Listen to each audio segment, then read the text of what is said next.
Good evening, everyone, and welcome to our November 9th, 2021 Borough Council meeting. Tonight, we are conducting our monthly Borough Council meeting as a hybrid meeting, both live and virtually using the Zoom webinar platform. We're glad you've joined us this evening.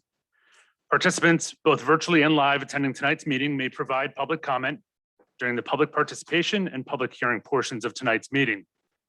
During these portions of the agenda, please raise your hand digitally if you're joining us virtually, and our staff will unmute your microphone and announce your name.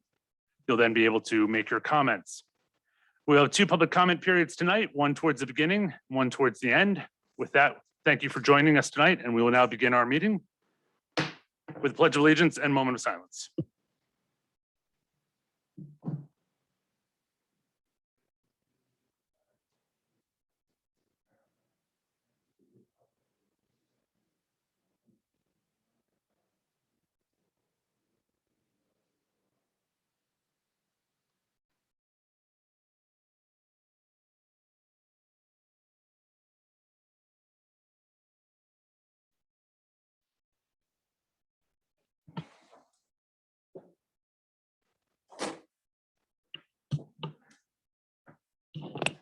We'll start with roll call.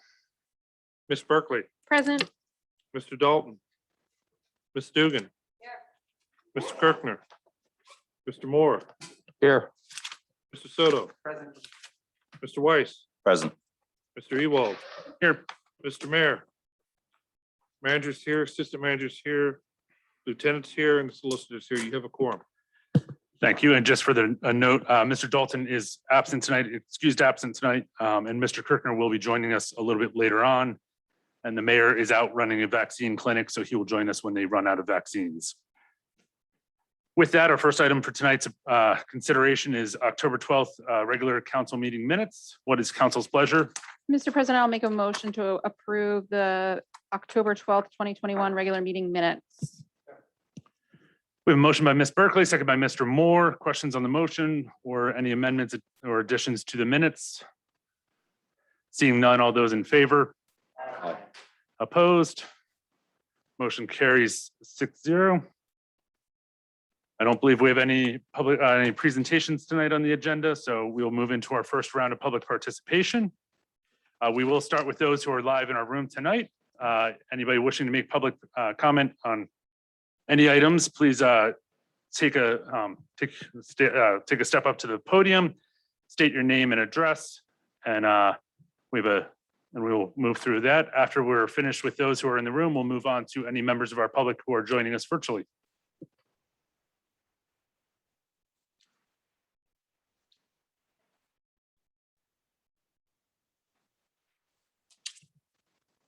Good evening. My name is Paul Pesco. Live at 225 Virginia Avenue.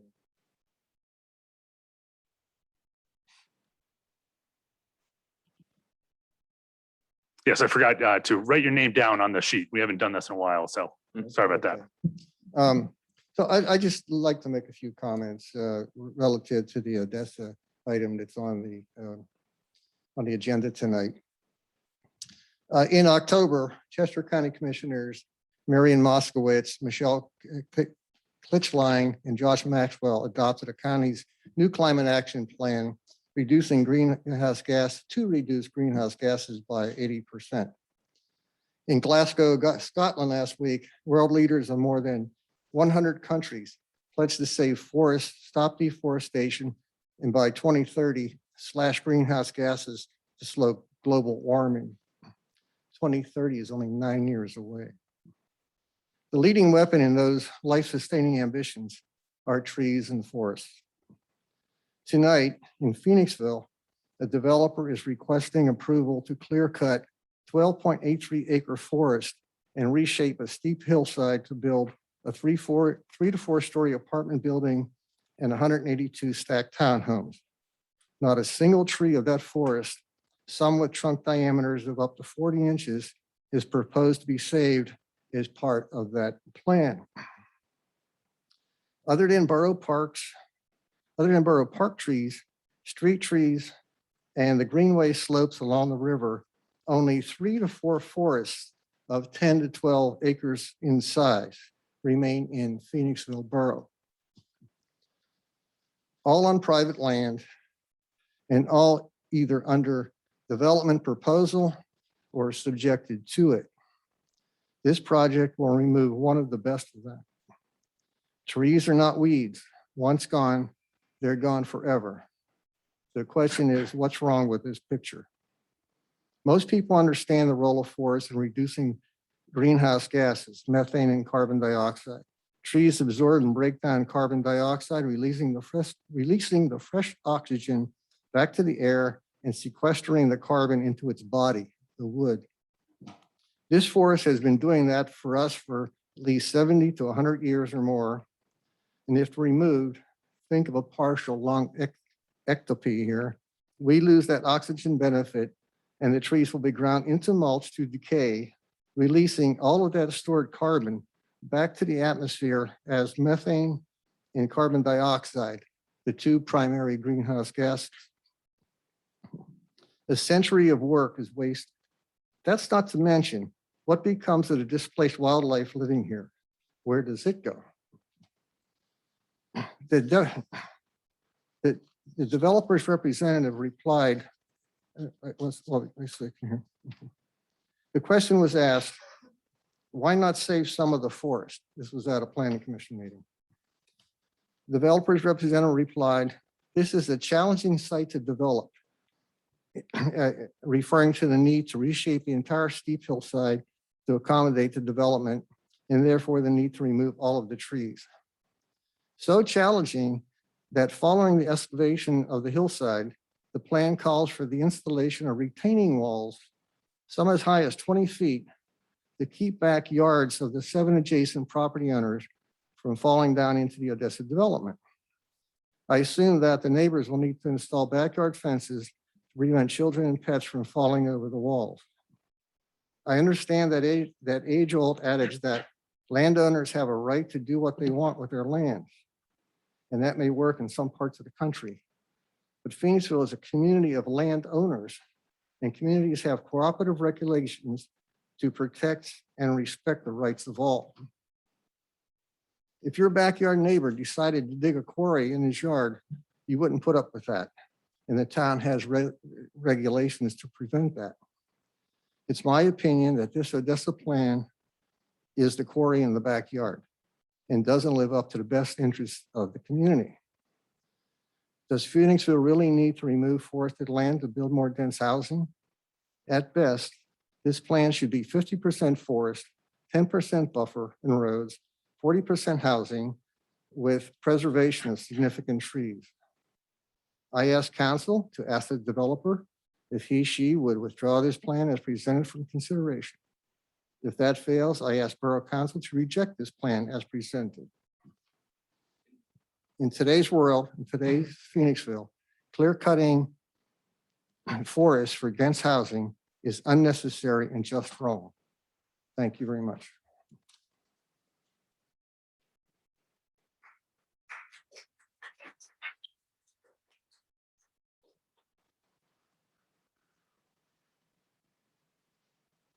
Hi, Mark Connolly here for the Green Team. I just want to thank the staff and the Borough Council for all the work you're doing. I'm here to talk on 2 items. One, to second what Paul said. I have the pleasure of serving the county commissioners on the Chester County Energy and Advisory Board. And I was part of the year-long process to pull the climate action plan together. And it's no surprise that that plan looks into the future and sees issues with where we're going and pivots into solutions that resolve the oncoming future. There is no normal coming. Normal is not coming. We will be in a state of flux. And the plan attempts to work on many resilient solutions, including stormwater. That should be a pretty big topic for your consideration of this plan. And I'm also happy to say that the plan shifts gears from promoting no net loss of forest to a net gain policy. So here we are talking about cutting trees down in a borough there's less and less masses of trees. So I second Paul's advocacy to hold off on this project, see if we can do better with regards to the tree removal. So a lot of the things that I think you had to consider were part of the conditional use that were placed on this. That's in the past.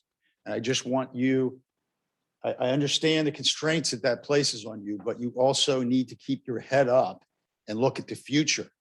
And everybody that saw all this flooding this September knows the future's coming. So I'll leave that subject on to the kindergarten sale. I want to thank the borough for stepping up and making a proposal, excellent proposal, good, strong form. I've read all of them. I'm an advocate for the borough's purchase, but I would like to make a couple points. I've attended all the meetings that started in October. Apparently there were some prior, but this is when the bids came forward. So first of all, I want to thank the borough for its plan and its vision of creating an education center. And in that, there is beautiful alignment with the school district, the children, people, learning, the children. So I think that we've got a winning bid here, but I think there have to be some modifications. Number one is I understand the bids total, where it came from. And I know that's a hard number to move away from because of the borough's constraints. The 1.7 is dwarfed by the developer's bid. But I still think we can win with a couple items.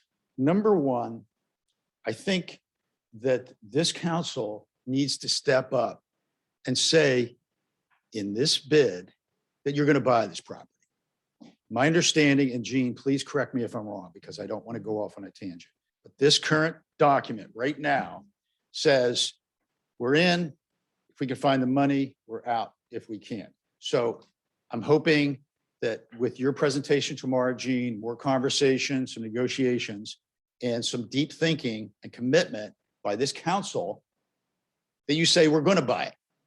And whether it's a bond or the funding, I'm totally confident that the staff and the community can fund this property.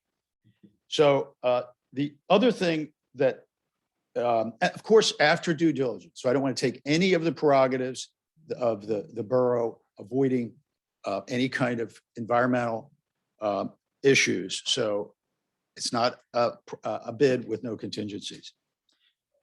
There is a problem that has developed, and I've heard it every time that the subject comes up, and that is the SOMAX video. I love it. I think it's great. However, school board has two issues with it. Number one, the borough got ahead of itself, apparently. I wasn't party to anything, but they made a great video. They looked forward, as you're doing very well on many fronts. However, there's some on the school district felt that there should have been some coordination and discussion. I'm asking the council through Gene or some other to just say, I'm sorry. We should have been talking to you. This will make this issue go away because that video is being held up as a negative in the workings of the consideration of the school district. So please, I'm sorry, doesn't hurt that much. Even if everybody's intent was good, and I trust everybody's intent. So unfortunately, there are some people in the school district that really have taken offense. And then my final point. The relationship of SOMAX, which you've worked so hard with, and I am so encouraged and hopeful for the success, continues to be brought up in these discussions with the school board. I think it's fine. I trust the borough. I believe in public-private partnerships. I think it's the way of the future. I think it's a good move, but there's doubt. There's doubt, and there's a sense that there's not a truthfulness occurring within the communication. I'm sure that Gene tomorrow night at the Buildings and Grounds Committee will do everything to clear up that doubt. But there may be additional work that needs to be written down regarding the relationship of SOMAX. It's my opinion. We have a great opportunity to do a lot there. I think we need a big formal community garden. I think the school could function again for the children, for the teens. We have a very young population here. We have great opportunity. I think if we get the go ahead, we should go gangbusters on getting money from anybody and everybody to make that a great facility. So again, I thank you for your commitment to it. I'm asking you to pony up and say, we're going to buy it and do any kind of damage control that needs to be done with regards to SOMAX or a mea culpa. I think it'll go a long way. Thank you very much.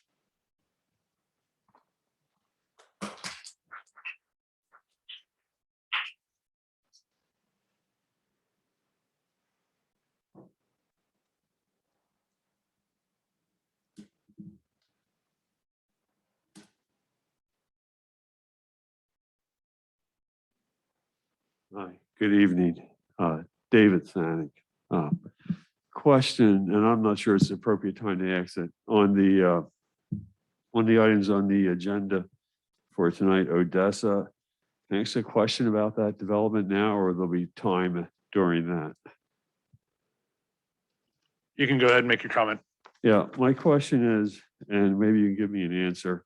I was not able to attend the last planning meeting. Does Fillmore Street stay intact as it is? Is that still going to be, the two-way street as it goes down and makes the curve and then turns north through the cemeteries? Is that staying there? Are they? I don't believe there's any changes to Fillmore Street, but when the applicant is speaking, we'll make sure to clarify that. The applicant will have time to present when that comes up. So we'll make sure to, You don't think it's changing, we'll or make sure to clarify that then. you're going to clarify it during the Yep. hearing on the approval tonight? Because I'd like to know, because I don't know whether they were, obviously I'd like it to stay intact. And so you have a way out of the borough there, but wasn't sure. So, all right, I'll look forward to you clarifying that. Thank you.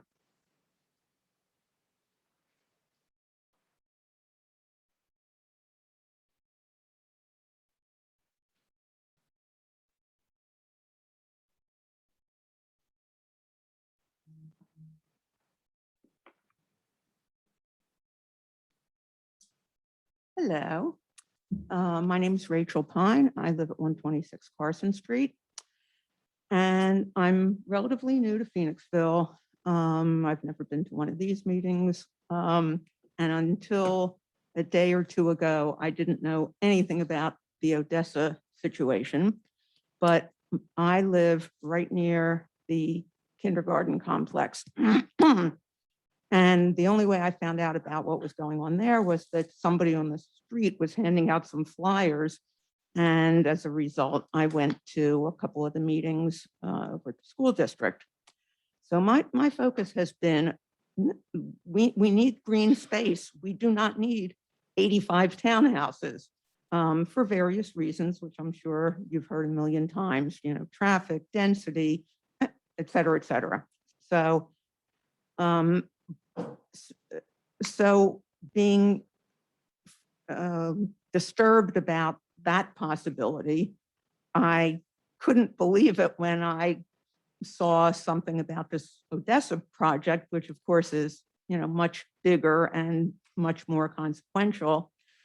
And so I know nothing about it other than the little bit that I've read, but I do know that trees are really, really important. The fires in California have destroyed some sequoias and redwoods that are thousands of years old. You cannot replace trees like that. I don't know what this forest, Odessa forest, looks like, but just the thought of clear cutting trees to make apartments, condos, whatever they are, just I can barely believe that anybody's even really thinking about it, because I know I don't know, I don't see Phoenixville as a whole. I'm only aware of a couple of little things, and I know there are other projects going on. I mean, it seems like every square inch that's possible for a developer to come in and say, ooh, I can build something big there. It's, they're like vultures, I hope I'm not offending anybody, but it's, obviously they have lots of money. They see places where this is the new hot town. They can charge lots of money. They can, I mean, I hope that you guys as a council, that we as residents care more about the beauty and the safety and the essence of Phoenixville, rather than the money that we're going to get from some developer who's going to build all these things and then go away and build more things someplace else. So I'm asking, please reconsider approving this plan. Please look back at the significance of these trees. I'm sure there's a way to, if they want to build something, there's a way to build things around trees. If they can figure out all this, retaining walls and all of that stuff, they can figure out how to build around some trees. I know they don't want to, because it's much easier if you just clear cut and build, but please, I feel like I've been saying this since the 70s. Please save the trees. Thank you.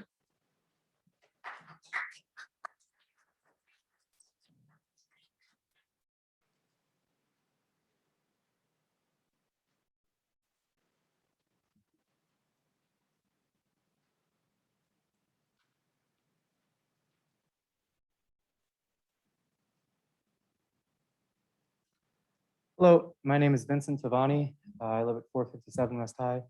I'd like to continue on that thought with a slightly different tack. Not only are trees important as individuals, something that's often overlooked and only recently really just has the science to back it up, is that forests work as an organism together, the way that they're connected through the roots, the way that it takes a lot of time to develop these relations for the trees to grow tall and straight in that way, and that that ecosystem is then able to support much more diversity and in addition with all the climate benefits. But what I want to look at also, and not just in risking losing an organism like that, is the way that the town is also an organism like that, and that these continually building these high density developments is bringing in so many people. And to think about how is the town changing so quickly, how it's driving up prices, and how that's also something that that is going to be causing this turnover that is going to lose a lot of the spirit of the town, that right now is something that whether it's vultures or business owners or whoever it is are very proud of. Like, it's something that I see advertised in all these mainline magazines. There's something really special there, but a lot of the people that are bringing that specialness are slowly getting pushed out. And then also for what? Like, a lot of these houses are going up, like, what are they going to look like in 10, 15, 20 years? Already the houses on the apartments in Phoenix Village are they're not necessarily like looking that desirable. What's it going to be like in another 10 years when the siding is starting to like need to be power washed and it's vinyl? It's not going to take that. It feels strange to be saying with Odessa, because I mean, on my personal exploration there, I've looked in some of those places. I remember following deer tracks one winter, this last winter, and to see where all the deer slept in that area there.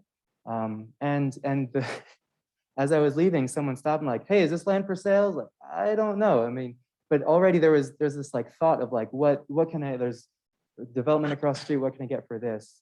So of course there's that development and the plan for that seems like it could be solid, beautiful homes, but just in general, like, what is when does it stop? When do these green spaces stop being something that can be sold to someone else and that can then take a profit from that and then leave again? And when is it going to be part of the whole ecosystem of the town that is not just the people and where people live, but also the beauty that they enjoy, the nature that's part of this whole place. So I think it's important not just to say we're losing trees, but also like the entire balance that we're responsible for cultivating is slowly starting to get thrown off.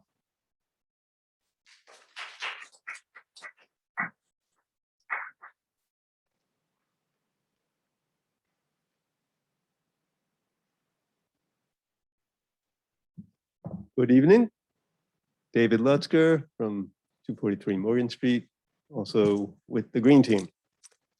I want to address very briefly, revisit the topic of the school district, because I also was in those rooms, and lest you think that Mark Connolly maybe doesn't have an accurate view of what he represented, I assure you it is accurate. There were, simply put, people's feelings hurt about the video, and I listened to it carefully, and the wording is carefully done. So you have something to stand on, but the fact that we want this deal to go through and there were feelings hurt, I don't think it would hurt to apologize. I think that would be actually awesome. And there's a need for the clarification about the relationship with SOMAX. I'm just sitting in those rooms and I'm talking to people and they are saying things that don't make any sense to me.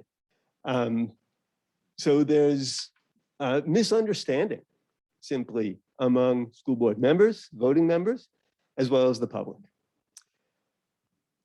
Second topic is, of course, the Odessa Project. Now I know you've received a lot of information about issues. I think there are enough issues with this final plan proposal for it to be rejected as requested. There is this issue of the code that the initial plan operated under, which required an acre of open land for every 20 units. The final plan does not address that. There's the fact that the initial plan is so radically different from the final plan is a problem in and of itself. I wouldn't be here speaking if the initial plan was the one that was, or even resembled, was the same as the final plan. And thirdly, the Planning Commission has great engineers and architects, professionals in their areas. And I understand that some of those professionals also hold within the scope of their expertise, trees and land use. But still, this is a forest. There is not too many left like them in the borough. 2, 3 tracts of land like that. And we need to take special notice of that for that reason. The borough has a qualified arborist who council feels comfortable enough with to hire. And there's actually also a tree advisory commission. I like the word advisory. I think that there's enough reason because of the value of this forest and the fact that it will be completely destroyed, would give a reason for the council to ask that it go back to either the Tree Advisory Commission or the Planning Commission in consultation. Now, I realize rejecting a plan will certainly set back the owners of the property, and that always carries with it a risk of litigation. I understand that. So the solicitor knows that better than I do. It's not my area, but I think that the risk is maybe worth taking in this case, because again, of the value and the disappearance gradually of the forests that we have. Now that said, I'm a firm believer that property owners have the right to profit from their property. And I do not want to prevent development from happening on that property. I want to be clear to the applicants. I don't want to prevent building going on. But this final plan should not stand. And I think that there's enough reasons, enough doubts about it to reject it as is and send it back. Thank you.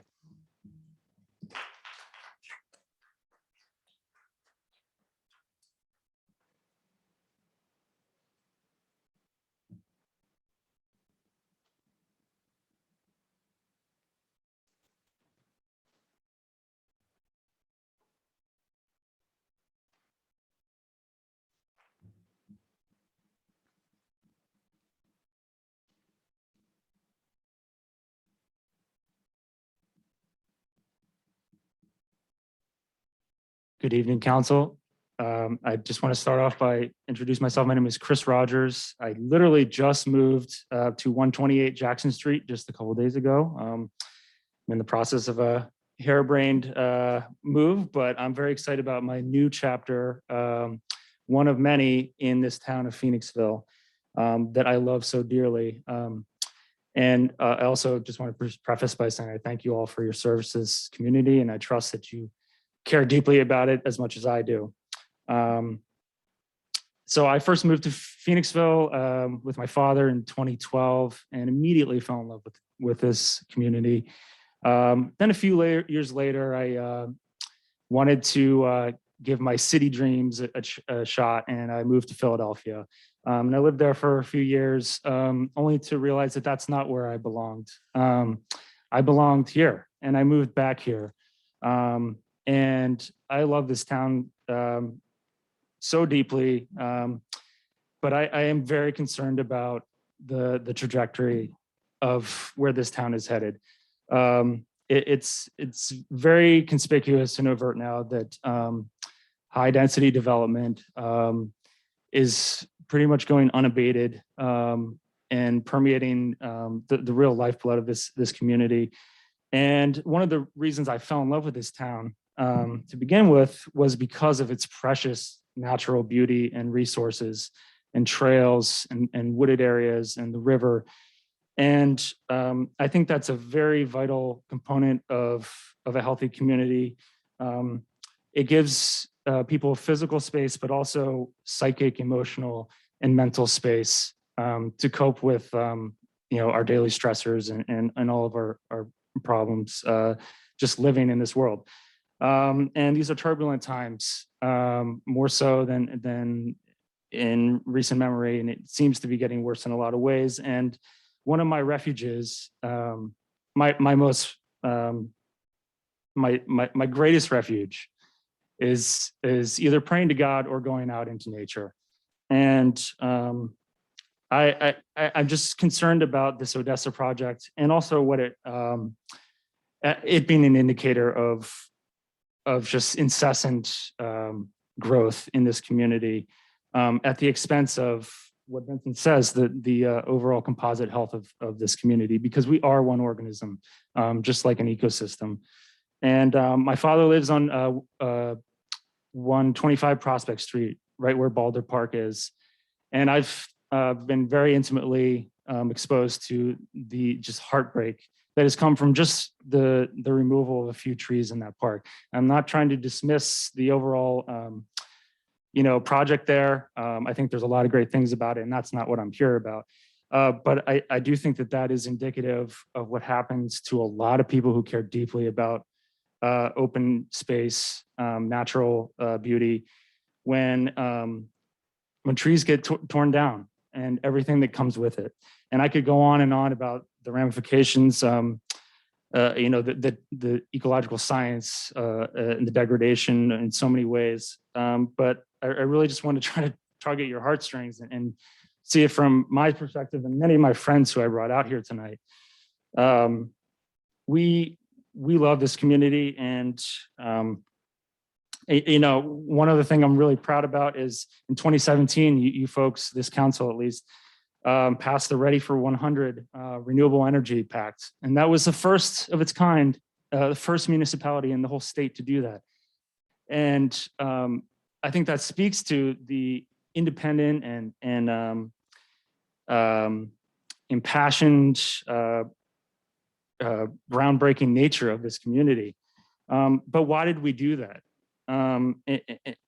why do we pass that if only we're going to continually to remove our carbon sinks and degrade our ecosystems and make them more and more vulnerable to climate change. You know, I know our time is all precious, so I guess I'll wrap it up. But I just humbly and respectfully ask that you all just at least reject the Odessa final plan as it stands now. And I think we can continue this discussion further and see about a more sound, ecologically sustainable means for developing that property if that is what overall we agree to do. Thank you for your time and listening to me.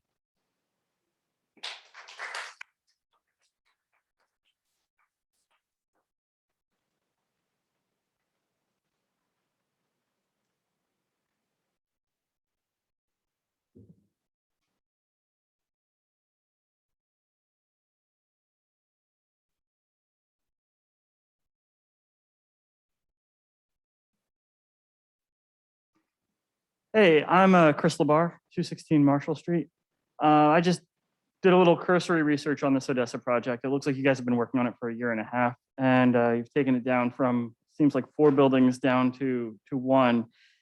And I'm not really, you know, I don't know enough to say whether you should be for it or against it.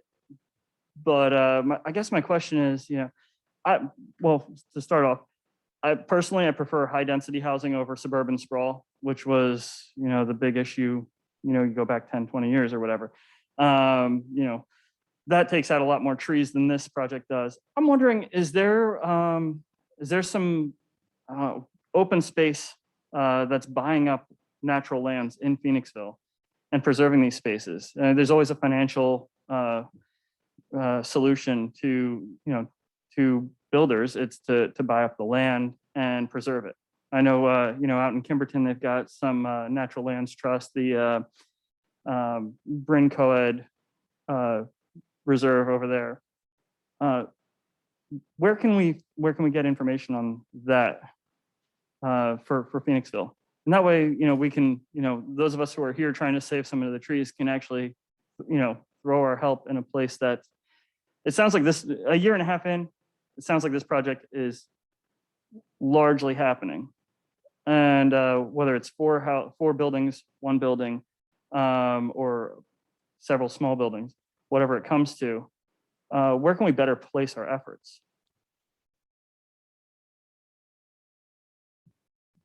Is there? So for public participation, it's not a give and take, it's just a comment period. Okay. So if there's something that we can address later on, we will, but or we can follow up with you later. Thank you. Yep.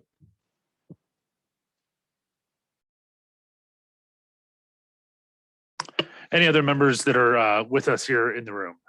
If not, we will switch over to our virtual, okay?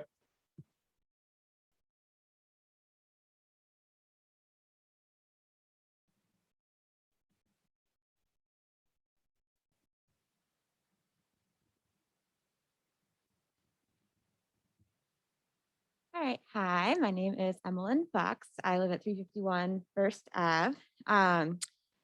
And I don't have a very big thing to say. I just want to echo what we've heard a lot tonight. And that, you know, I grew up in the region and then chose to move here because I really love the community that exists. And obviously you all are super involved and care a lot about our hometown here. And I really like what Vincent said earlier about our community, like it's an organism. And that we have to consider, of course, you know, affordable housing for everyone, as well as, you know, uplifting and contributing to a positive environment and being regenerative. And that does mean protecting our environmental resources and our, yeah, and how, of course, trees are very important when it comes to that and storing carbon and being a part of the climate solution and environmental solution. So anyway, I just want to say I hope you can reconsider or work with the developer to come up with a plan that protects as much as our fragile and important environment and ecosystem as possible. And then I also just do agree that what David and Mark said is that I've been at the more recent school board meetings concerning the kindergarten center. And absolutely, it feels like there just needs to be, and I know you're going tomorrow, and hopefully that will clear the air. Because what I heard was that a lot of them would be like, I'm interested in voting for it and going for the borough's proposal, but they need like assurances that you all are going to be doing kind of what you think you say you're doing. And that hopefully that will go a long way. So I think that's it. Thank you.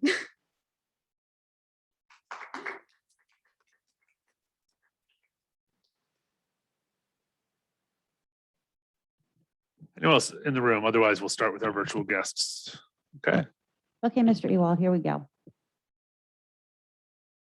Ms. Scott, I've turned on your microphone. Hi, thank you. I'm Kim Scott, 125 First Avenue. I just came from the vaccine clinic for the kids, and I can attest that our mayor is doing an awesome job, as well as everybody else over there. So thanks, a big thumbs up to the community for that effort. Catching my breath still because I made it to the meeting. I wanted to say thank you to the council as well for hearing the concerns of all the residents. I am here as such to voice my opposition, as you may imagine, to the Odessa Development Project. I know I speak for many residents who are also not here tonight, and we all expect development to be done in a thoughtful and careful way, and I believe this plan goes against those expectations. In fact, last week I caught part of the planning meeting, and a member of the committee said that he did not think this plan is what was intended when our ordinance was written. And he did not think that this was the direction we wanted to go. And I wholeheartedly agree with that. The code also, both historical and present day iterations, does not support this plan. So it's up to council to utilize the codes in place already. And the codes are there, they're ready. We just need to use them to safeguard our resources. So I come to this as an ecosystem ecologist. So I can attest, I can assure you that the forest is a valuable asset to our community and should be recognized as such. There's been a lot of chat tonight about that, so I won't go deep into it, but as we move forward, we're going to expect more storms. They're going to be stronger. There's going to be more precipitation. We're going to be losing a large heat sink, a massive carbon sink. Our overall community health looks to be diminished with this development in particular, which is ironic given its first proposed intent. If we are to approve this plan based on the ordinance of 2015, then code dictates saving more open space, and the original proposal looks nothing like the final proposal. So I urge you, council, to please find your way on a no vote on this plan. Let's push it forward. Let's see what we can do. And I thank you for your time and consideration and all that you do to serve the community. Thank you. Thank you, Ms. Scott.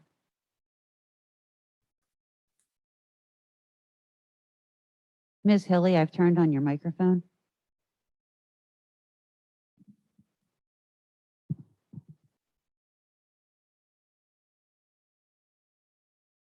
Unmute. Okay, I'm talking about Fillmore Street on, I live at 520 Franklin Avenue, and Fillmore Street is right alongside of me. It's a viable street. It's a beautiful street. It also goes around the the lands, the village, cemeteries. It's been an integral part of our community. And I would hope that Fillmore Street remains intact the way that it is, and that it goes out to meet Township Line Road, which connects us to other communities. So I hope that in this project, Fillmore Street remains the way that it is. And it is not closed off. It is not barricaded. It is not turned into a dead end. We need access out. We need access into the community. That is all. Goodbye. Thank you, Mrs. Hilly. Have a good night. You too. Ms. Tackett, I've turned on your microphone. Good evening. I'd like to reiterate a lot of what everyone's been saying tonight about overdevelopment and a need to have development that's in better scale with our community. I'd like to just put a few code sections to that. And these are tools that council has available to them to say no to this development as it's currently proposed. The Municipalities Planning Code, section 508(4)(I), states that an applicant's entitled to final approval in accordance with the terms of the approved preliminary application. The plan that's before you tonight is not in accordance with the terms of that original approval. The Municipalities Planning Code goes on to say that the right of the applicant to commence and complete any aspect of the approved development in accordance with the terms of such approval. Again, the language talks about it has to be in accordance. When you go to our 2015 subdivision land development ordinance, section 22-508 states that a final plan shall conform in all important respects to the preliminary plan as previously approved by the Borough Council. So again, we have these tools on the books that gives you the opportunity to say, no, this is not the right development. The developer has the right to go back and to do that original approved plan, but not what's proposed now. If he's changing it this much, he needs to meet the current code requirements and go through the process from the beginning. I'd also like to point out that in the 2015 standards, section 22-405 is titled Modification of Requirements. And subsection 2 here states that requests for waiver of one or more specifications or regulations of this chapter may be made and decided by Borough Council in the context of a master development plan conditional use application under the Phoenixville Borough zoning ordinance, and any waiver granted pursuant to such conditional use application must meet certain criteria. When I look at the resolution that you have before you, it appears that the borough is choosing our current ordinance to process waiver requests rather than the 2015 ordinance and how waiver requests were processed there through the conditional use process.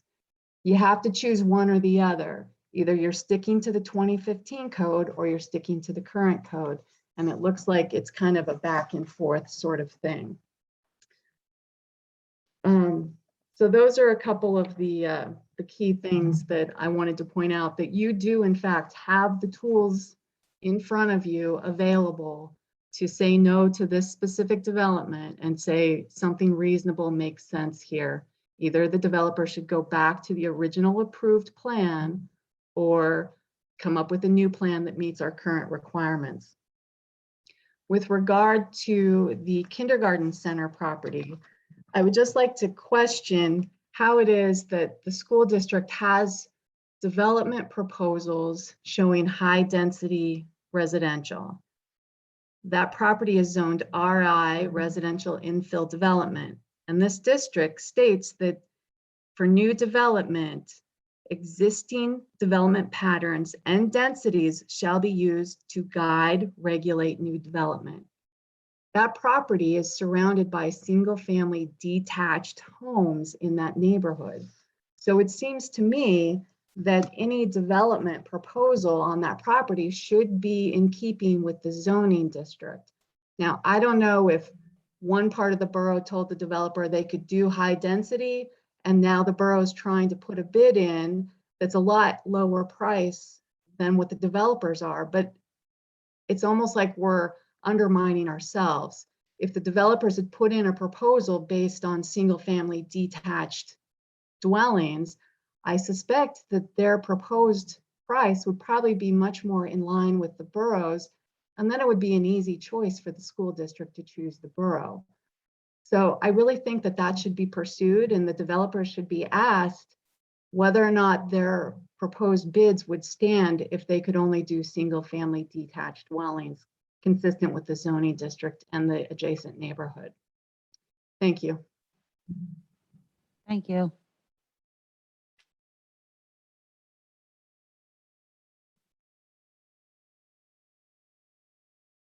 Mr. Weiser, I've turned on your microphone.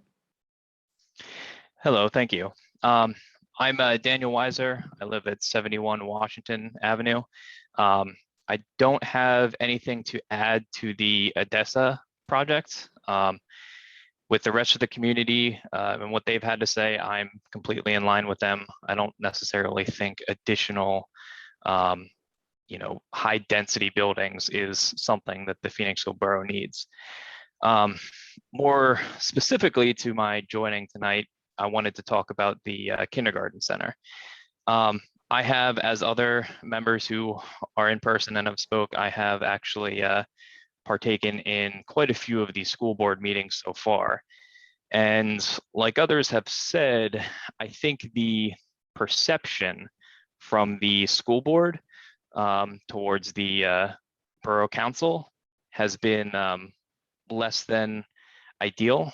I think there's a lot of questions that, as already mentioned, a lot of questions that they have that they don't feel like they've gotten answers to. And I think that as a young adult who has a newborn, I think that the school district is very, very proper to consider some of the higher offers, considering that they're offering almost double what the borough is offering. And I think that the school district, being like all school districts, rather underfunded, I would like to see some money go to the actual school district.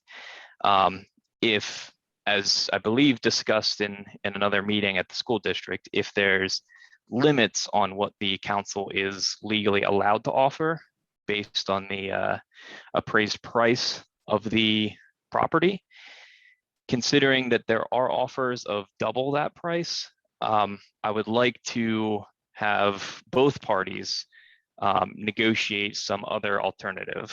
I guess that would be my main request. I think that either through leasing the property or something along those lines, something that would continue to not only give some upfront money to the school district, but also give them, annual, not through taxes, but annual income or revenue, I think would be not only more palpable to the school board, but also more beneficial to the school district. With the graphs and stuff that they provided at last week's meeting, it does seem like, they're not only are they taking half the proposal if they went with the borough, but they would also be losing out on the greater half of $1 million in tax revenue each year.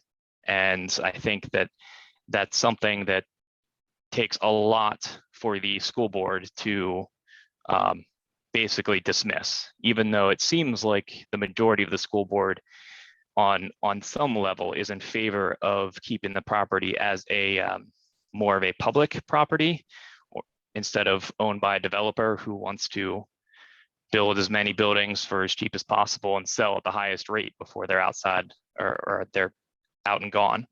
I think that they do see the benefit to keeping it, if you will, owned by private entity whose fundamental goal is to help the community. And again, I think at the end of the day, some sort of additional negotiations, which the school board feels like they haven't been able to have with the council here, I think is best for the school board choosing the council, and also, if I'm being honest, better for the community. Thank you. Thank you. Ms. Dugdale, I've turned on your microphone. Thank you. I'd like to speak about the same two things. First of all, I want to thank our borough manager, Jean Crack, for coming to the school district tomorrow to present the borough's plans for the old kindergarten center. And I want to ask Mr. Crack to talk about the plans for the green space as well as for the building. What we've heard from the community is that there's overwhelming support for selling the property to the borough instead of to a developer. We understand your plans to turn the building into an educational center. However, we've also heard some doubts about what the borough would do with the rest of the property. And at the school board meeting last week, I heard our president, John Ewald, respond to a question along these lines, that the plans for the green space are to, quote, plant a lot of trees. Well, I think it would be helpful to the community to hear that from Mr. Crack in his presentation. And I'd like to encourage you to say something along that line in your presentation tomorrow. I think it would encourage many in the community as well as some school board members to feel even more strongly about supporting the sale to the borough. Then I'd also secondly like to encourage you to deny the building permit to Odessa. I understand that the Phoenixville Regional Planning Commission spoke to the Borough Planning Commission about the ways in which this project conflicts with the goals of the PRPC. Specifically, the Odessa Project conflicts with the guidelines for building next to a trail. I was so saddened that the Planning Commission voted to pass this plan, although I was heartened to hear the eloquent plea from Commissioner Chris Bowers against the plan. As he pointed out, there are trees that will be destroyed that have been there since the founding of our country. I realize that the owner is within his rights to make a profit on his purchase of the land. I think the question for council is to determine if those rights supersede the rights of the community to protect the natural treasure of the land that we have inherited. I believe that's the goal of the PRPC, and it seems to me that the job of council is to interpret that goal in each instance of development. Surely this land deserves to be studied in that light. Thank you very much. Thank you.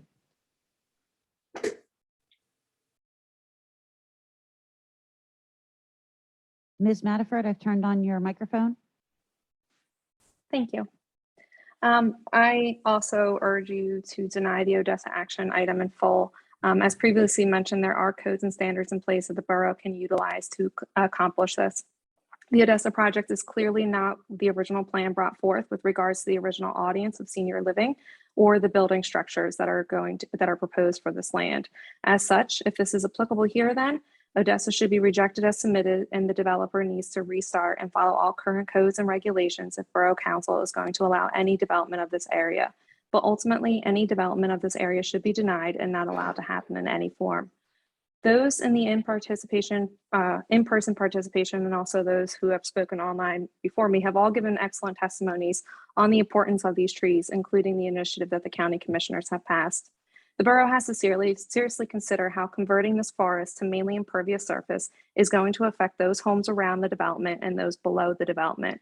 The more we destroy nature, the more nature is going to have a negative impact on us. As we have seen over the last couple of years, significant storms are becoming more frequent and more destructive. Please really consider the environmental impact this will have.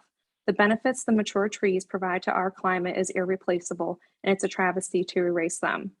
Also, in addition, at the Planning Commission, if you are going to allow development of this area, there were concerns over the intersection sizing and the waivers associated with them.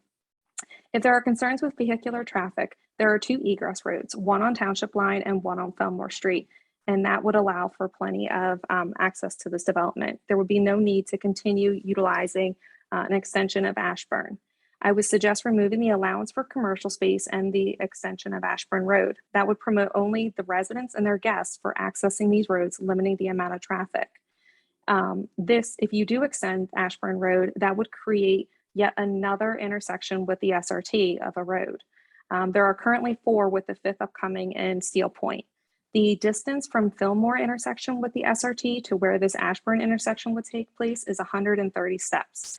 That is so many intersections that it increases the risk that pedestrians using the SRT are going to face vehicular, potential risk with interaction with a vehicle. So please, Borough, stand up and Borough Council, please stand up and protect one of our actual remaining forested areas in the borough and consider the opposition of this plan as it is proposed. In addition, I also do hope that you are able to protect the kindergarten area, and good luck with that going forward. Thank you. Thank you.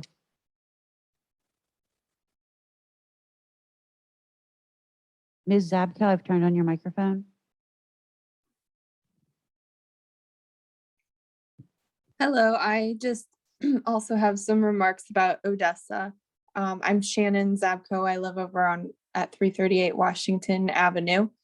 I was listening in at Thursday night's Planning Commission meeting, and the developer presented updates on grading, stormwater facilities, utility layout, and landscaping and lighting, but the changes still don't meet the requirements of the borough code and ordinances. I also disagree with some of the waivers that were approved at the meeting regarding the land management.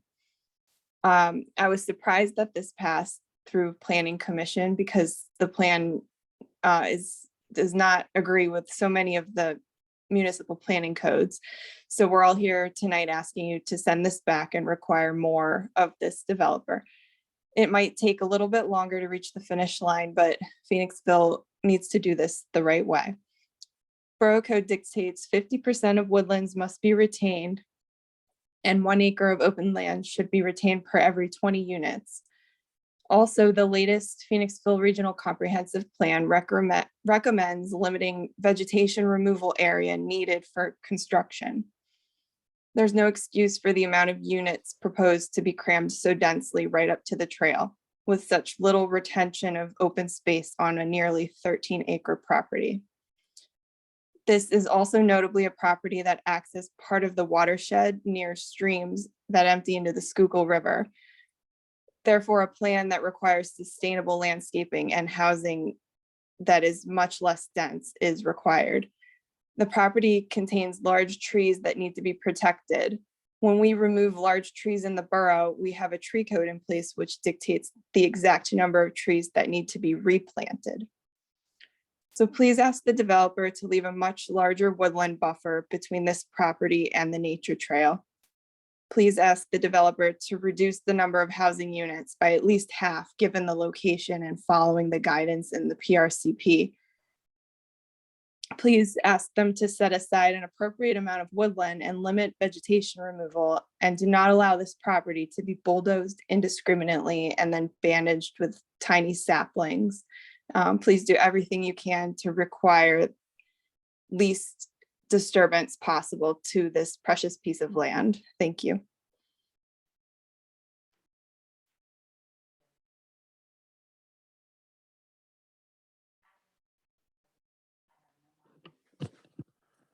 Thank you, Ms. Logan. Anybody else in the public for the first round of public participation before we move on? Okay, seeing none, we will now move on to council communications and council participation. Any members of council wishing, and just for the minutes, just to note, during public participation, both Mayor Ursula and Mr. Kirkner arrived. Any council communications or updates? 2 points of order, 1 point of order. We do need to schedule a date for a special meeting to be held this month to interview potential clients for a new solicitor. So wanted to see what dates were available to members of council. This will be a special meeting held here. The dates I was looking at are, again, this month, the 17th, 18th, 22nd, 29, or 30. Just want to see if there's consensus on any one of those dates. I know this is a busy month for all of us, so. Mr. President, can you say those again? 17th, 18th? 22, 29, and 30. I'm looking at Mondays mostly, but and any of those dates, I'm available 17th, 22, and 29th. The only one I'm not available is the 18th. Same here. I'm available every day except the 18th. All right, 17th and 30th. okay.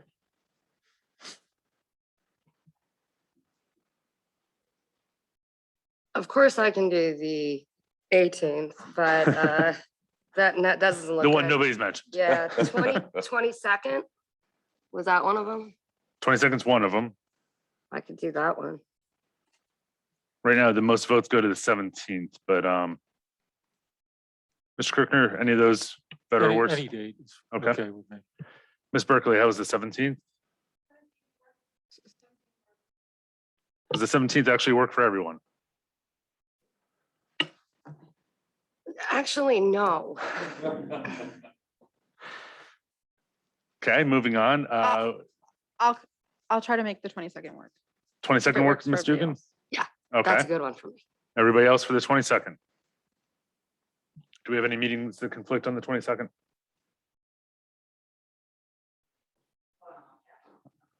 I chose it because I did not believe we had anything else. It is.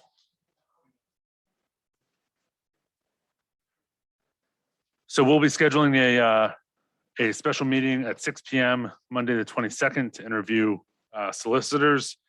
There are 6 in the packet, 3 of which I believe meet our standards and qualifications. And we can invite those 3, or we can invite all 6, or we can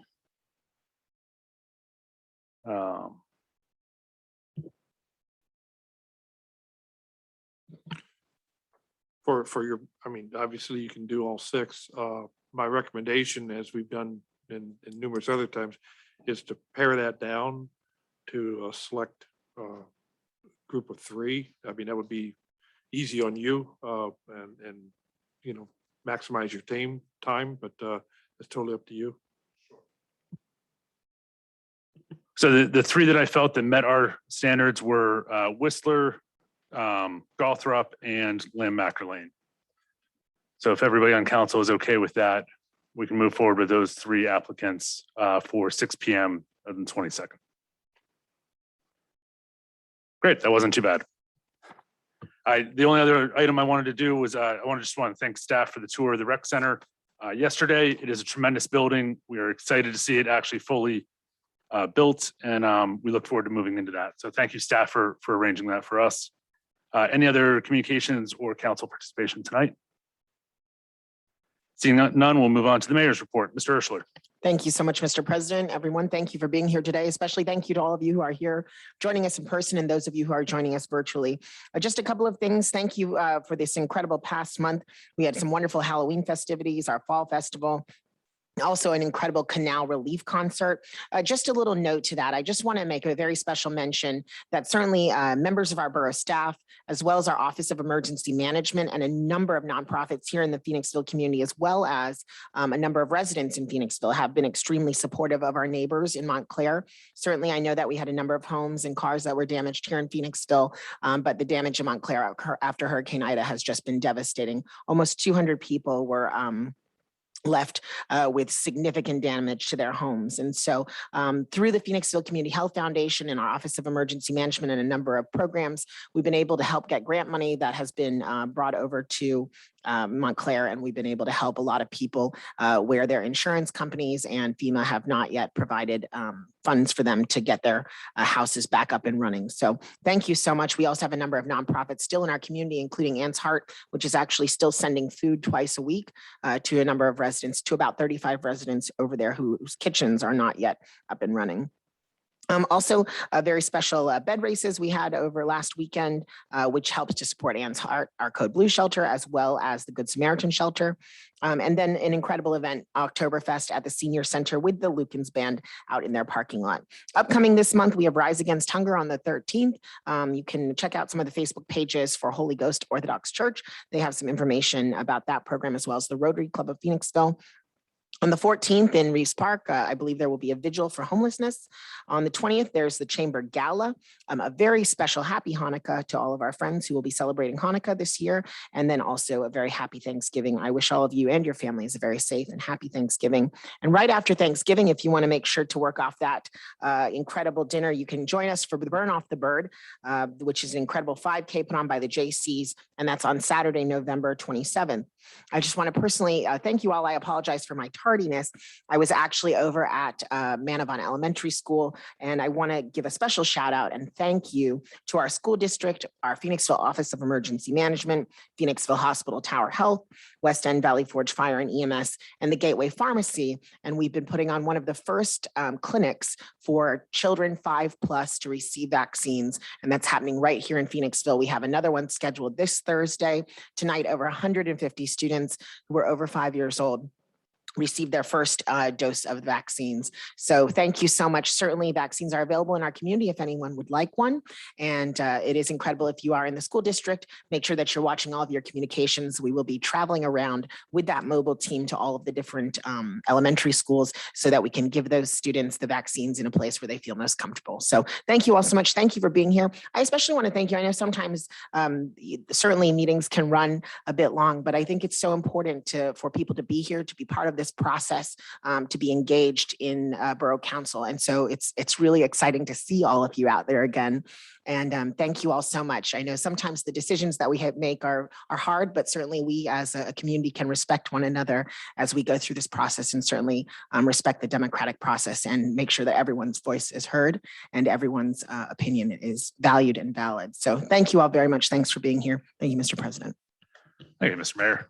Mr. President, just a quick interruption. Sure. Just like to also remind everyone, Thursday is Veterans Day. Thanks to all veterans. Thanks to anyone who's listening, whose families are veterans. Appreciate your service. If you decorate your homes on the 4th of July, Memorial Day, get your flags out. Try to remember to put them out on Thursday. I will. So thanks again to the veterans.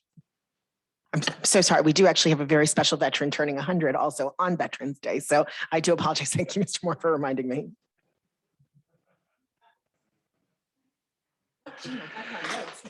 Thank you, Mr. Mayor, and thank you, Mr. Moore. With that, we have item 8 tonight. We have appointments and public resolutions. We don't have any appointments tonight. I do want to thank all of our volunteers on all of our boards, committees, and commissions, as we actually have almost a full slate right now, which is a rare occurrence. So thank you to all of our community members who are taking part on our various boards and committees. With that, it takes us to item 9, new business. We have 4 items here. What is council's pleasure for staff recommendation on a borough land planner? Mr. President, I'll make a motion to consider staff recommendation to appoint a new borough land planner beginning January 1, 2022. Second.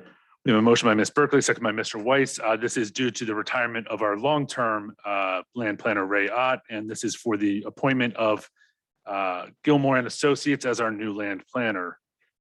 Any questions on the motion for our new land planner? Mr. Kirkner. Thank you. I have a couple.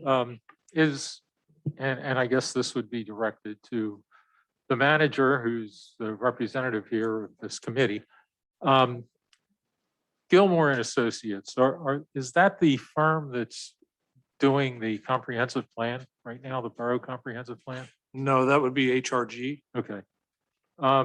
What are some communities where Gilmore is land planner? They have several locations. Chester County is relatively new to them. They are mostly in Bucks and in Montgomery County. I don't have the list in front of me at the moment, but they have an office in Trapp. I don't know if they represent Trapp, but they have an office in Trapp, which would be the office that would be servicing us. What I also want to say is that it was, just for everyone's knowledge, it was very close. Sarcinello and Gilmore were separated by 1 point. Out of 100 points. One had 93 and one had 92, and we brought them in to do the interviews. Both have very, very strong backgrounds in GIS. The reason we landed with Gilmore and Associates is because they have more strength in working with the likes of DVRPC and PennDOT, areas that we we'll be working with as we begin to look more for trails and things of that sort. So ultimately, that was the reason we chose Gilmore Associates. They have a team of 4 in-house.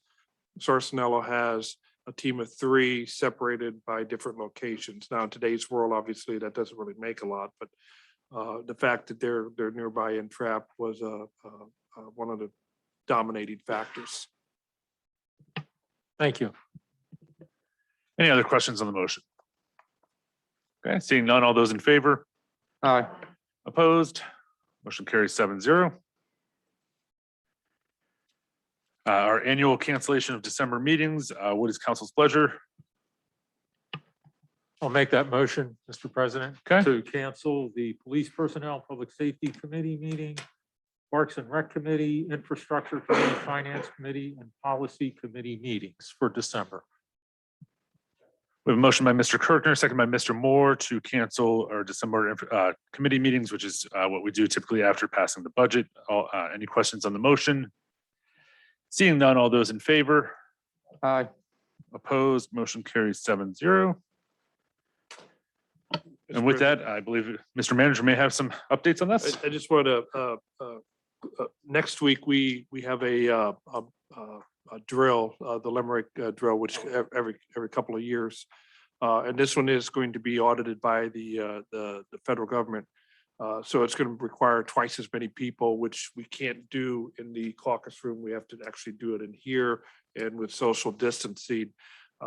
We're able to hold the 25 people or so in this room, but it's going to push Parks and Rec, and it's going to push IT&T. At this juncture, I don't have really anything on Parks and Rec to move it to another date. So you can move it to another date or cancel it. And with IT&T, we did talk about possibly moving it to Monday to accommodate that. So I defer to the both of you, cancel or move them both, cancel one, keep one, whatever works for both sides. I'd like to keep ITT on the books and move to Monday at 7 p.m.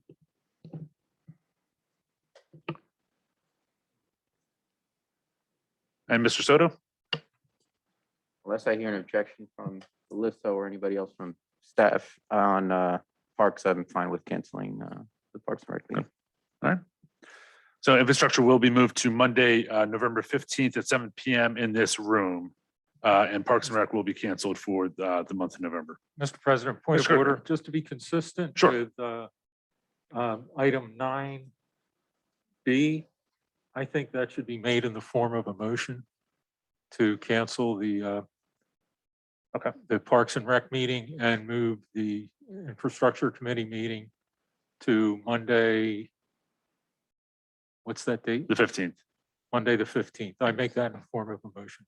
Okay, there's a motion on the floor by Mr. Kirkner. Second. Second by Mr. Weiss. Questions on the motion? Seeing none, all those in favor? Aye. Opposed?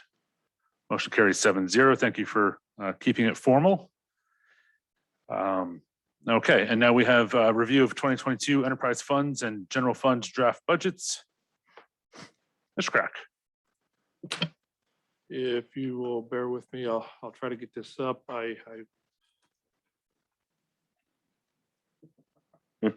Where'd she go? Oh, Sprinting. Wait a minute, my brain just left. Okay. Okay, so I need to share this. And I think I have it. Mo, we've got a Jen. Okay.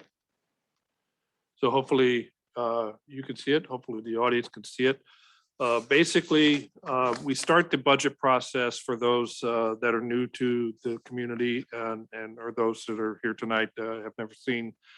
We go through a process that really starts towards the middle to end of June, and we start rolling information internally over the course of the June, July timeframe, working towards introducing the enterprise funds, which are our non-general fund, and we have 4 of those for the August meeting, and then in the September meeting we start to introduce the general fund information. Then in the October meeting with Finance Committee, we sort of bring both of them together to make sure that nothing's changed and what have you. So we're required by Borough Code to introduce the draft budget, and this is a draft budget, 30 days prior to potential implementation. Our target implementation is the 14th of December, so we're well within the 30-day timeframe, tonight being the 9th of November.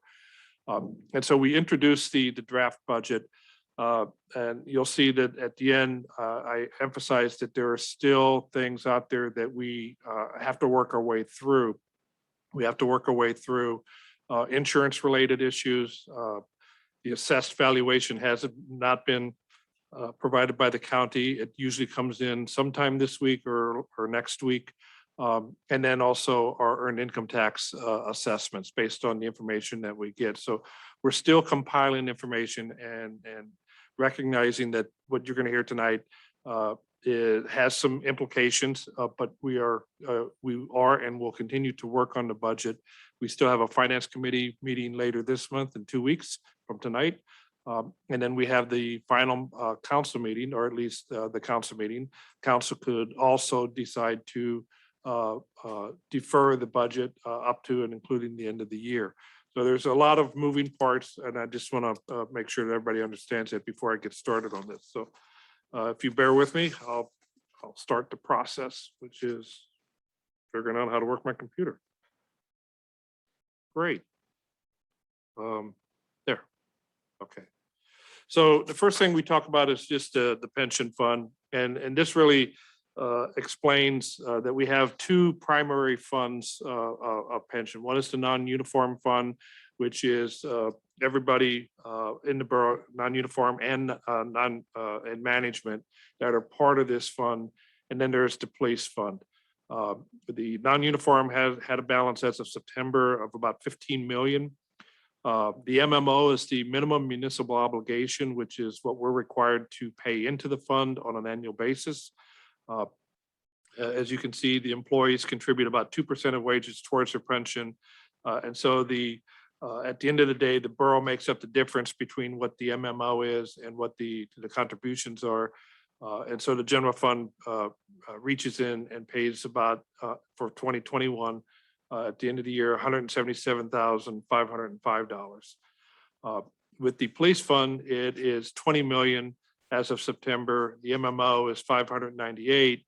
The state funding is 287. So the difference, because the police do not pay by contract into their pension, the borough has to pick up the difference of $751,000. What is not reflected on here, but is really, really good news, is that our pension funds are 100% funded. You've heard a lot about things in the Commonwealth. Many municipalities would dearly love to be in the 70 percentile range. This borough, in the 13 years that I've been here, has made it a mission to keep the fund fully funded, and it has done that for the entire time that I've been here and continues to do that. So really good news in that regard. We have debt service.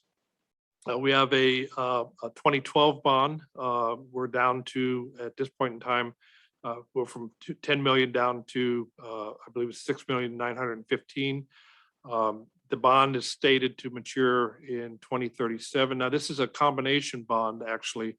The 2012, and you'll see it in a little bit here, comprises some monies to water, some monies to the wastewater, and then the general fund. The general fund picking up most of that dollar amount. Our annual service, debt service payment for 2022 will be $571,852. We are going to be talking later this evening about a refinancing of the bond, and you'll hear more about that a little bit later. So as part of the general fund, we have components. The general fund is broken into three pieces. One is the general fund itself, one is the fire fund, and then one is the recreation fund.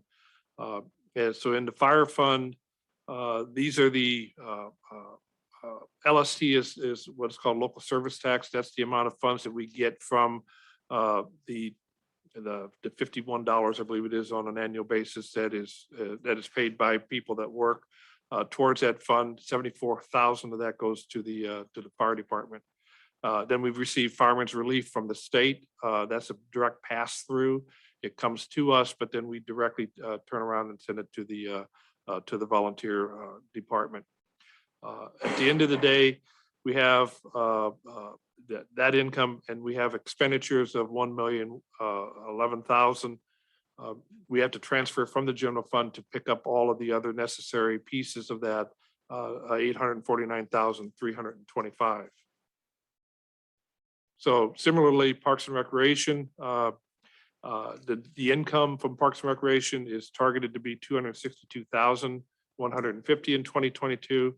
But we have $1 million in expenditures that, keep in mind, that includes the debt service on the building that we're building.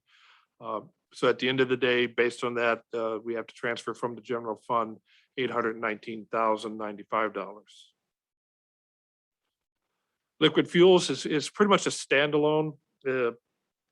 We get funds based off of the amount of gas tax that is taken in by the Commonwealth on an annual basis, divvied up amongst the 2,600 municipalities, and it's based off of number of miles that are in the borough. Right now, we have about 53 miles in the borough total.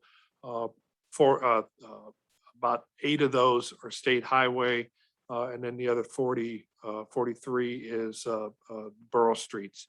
And so what we do is we get equipment, we pave streets, we have to decide which ones we're going to do.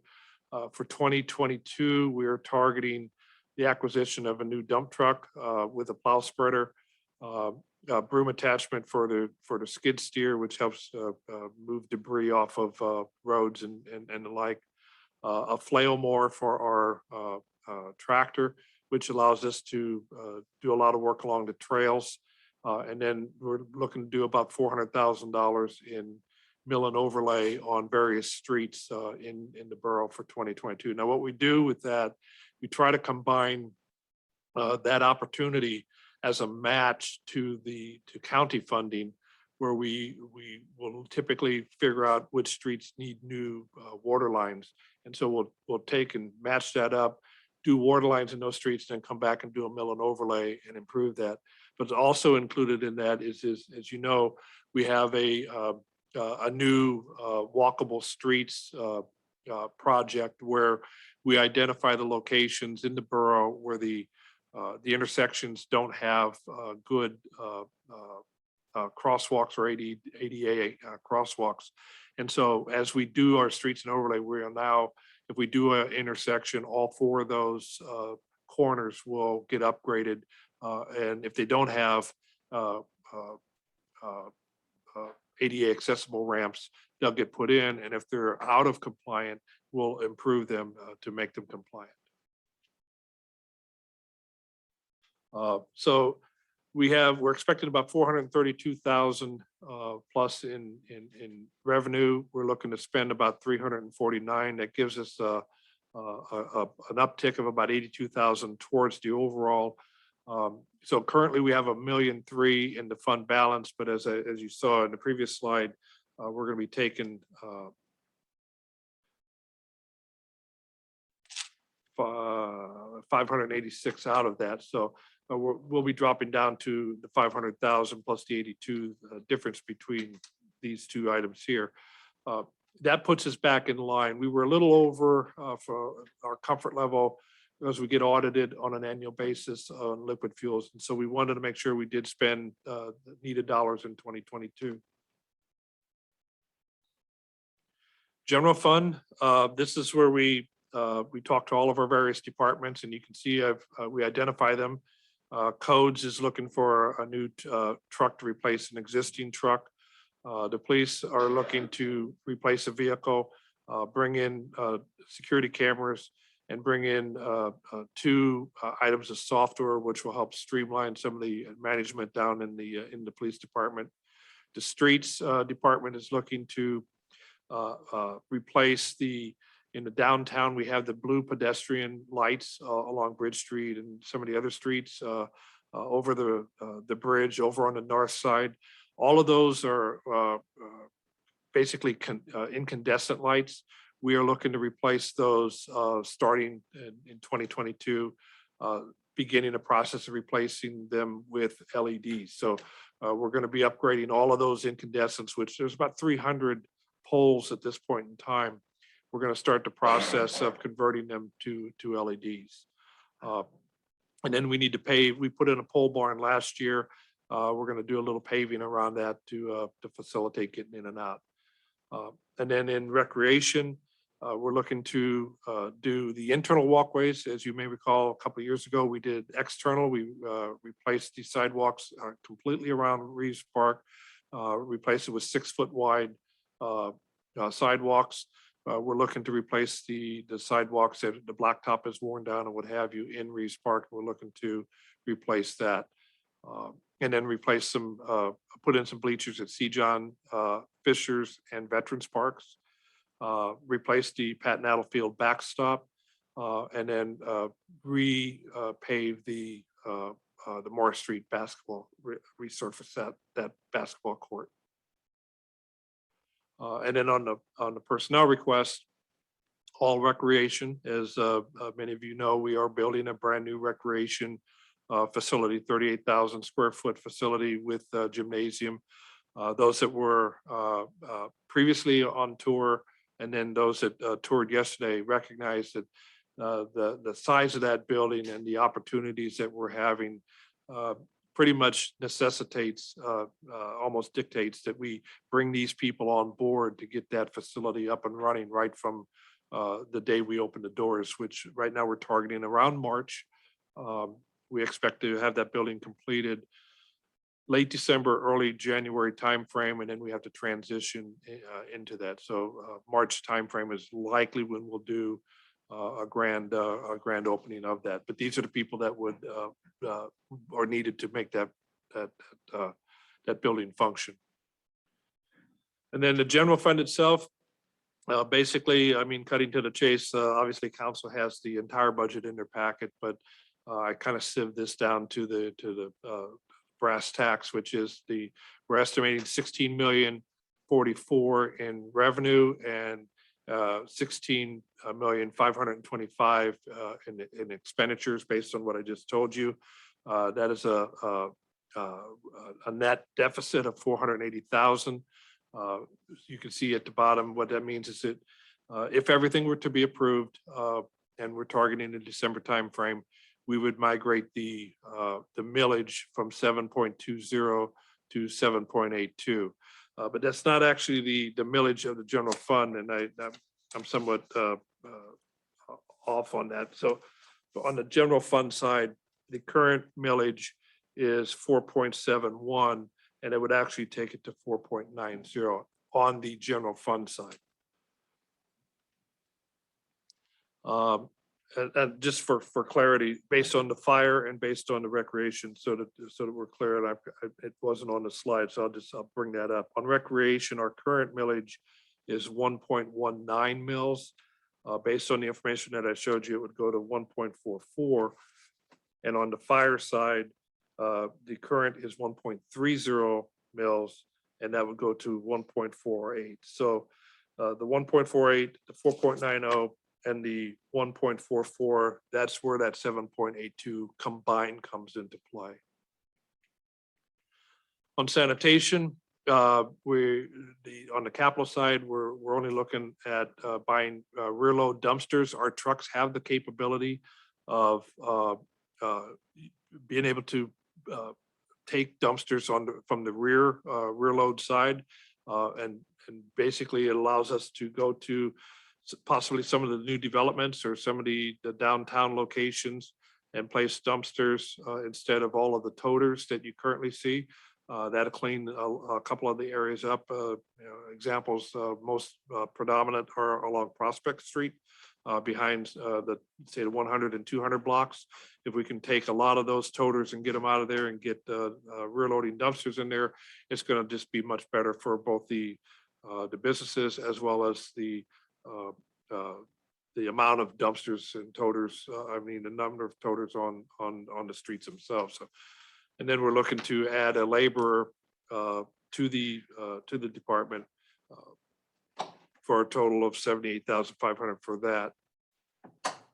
So our revenue, we're looking to generate 2,077,000 plus, and our expenditures are 2,056,000. So a net positive of 21,000. We have a fund balance of 187,000. We're looking to use 30,000 of that to meet the demands of the things that we need to do in the sanitation fund. And so with all of that, we've assessed the need to raise the rate by $3 a quarter from $89 to $92 in 2022. On the parking side, we're looking to acquire the Ford Ranger and then an automated license plate reader.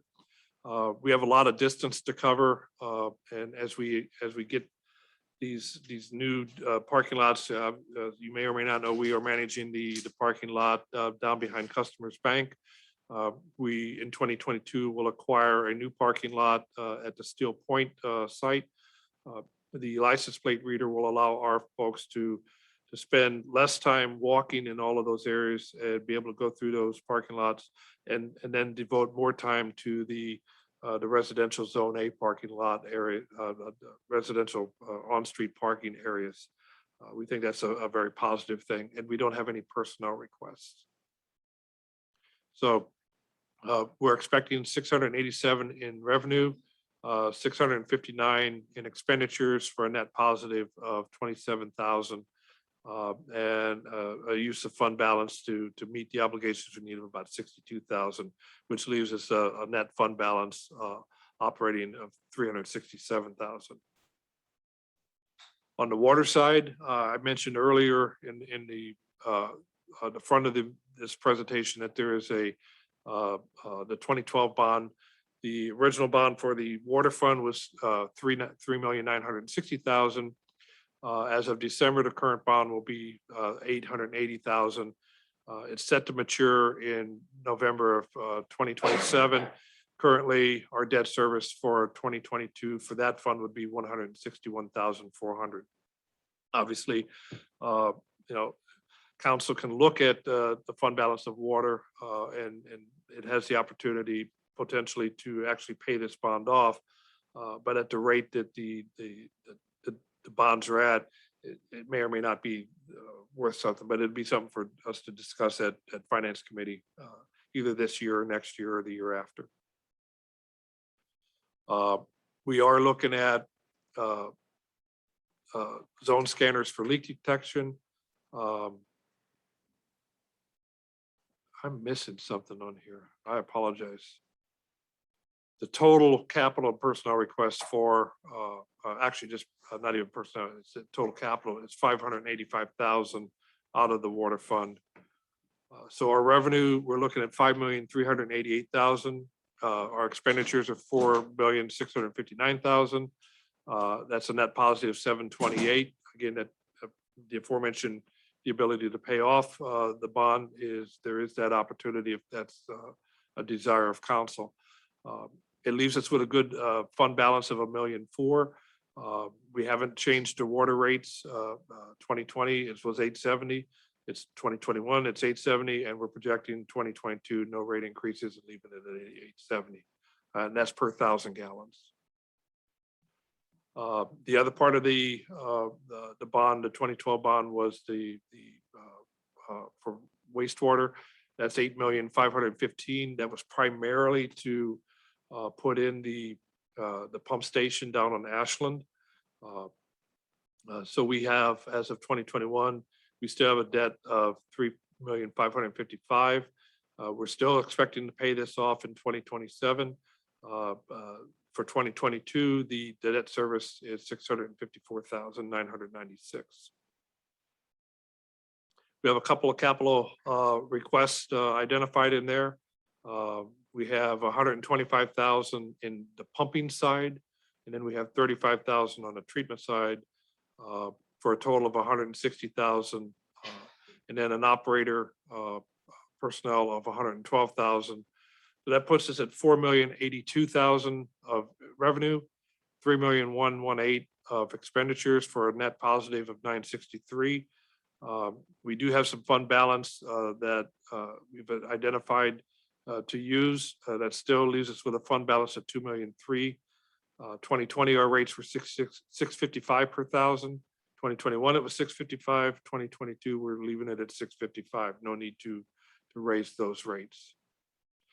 So globally, the borough's total budget is 27,019,716 based on general fund, water fund, wastewater fund, sanitation fund, and parking fund. As I indicated earlier, we still have some work to do on the general fund. Some things that transpired in 2021. We negotiated a new contract with our ASME union. We now have a contract that begins January 1 through 2025.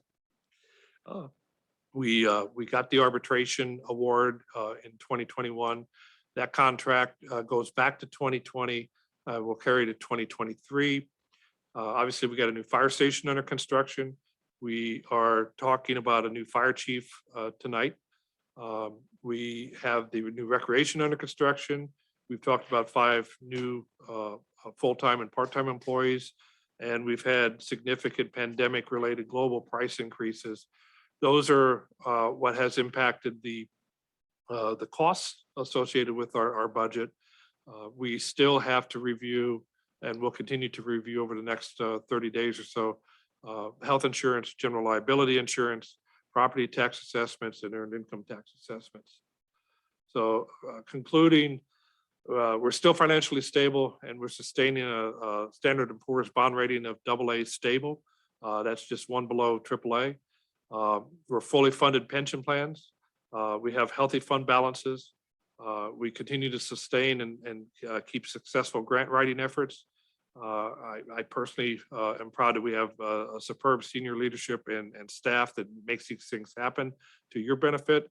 And so our proposed budget presents the plan for 2022 that reflects your policies, your priorities, and your objectives. And so with that, that is where we are as of now. We still got a meeting or two to go through, but that's the draft budget. Thank you very much, Mr. Crack. Any questions from council? I know the numbers always shift in the next 60 days. So the number that appears is typically not the number that we see in December through lots of hard work internally. With that, I don't see any other questions. We will need a motion to schedule and advertise a public hearing for our tax millage adoption. Second. Motion by Ms. Dugan, second by Mr. Weiss. Questions on the motion? Mr. Kirkner? Yes, thank you. If I may, Mr. President. As a former municipal beat reporter, it was my job to always go to municipal meetings and take these numbers and figure out what the percentage increases were. So overall, we're looking at this ordinance proposes a 5.16% increase in the overall tax rate for 2022. That breaks down the 3 buckets. The general fund, the general purpose increase would be approximately 4%. The increase for the fire levy, fire protection piece of that is 13.8%. And the increase for the recreation piece of that, there are 3 separate line items on the tax bill that comes in March for payment in April. Recreation piece of that is 21%. I'm not making any comment on those. I just put it out there for the edification of the public.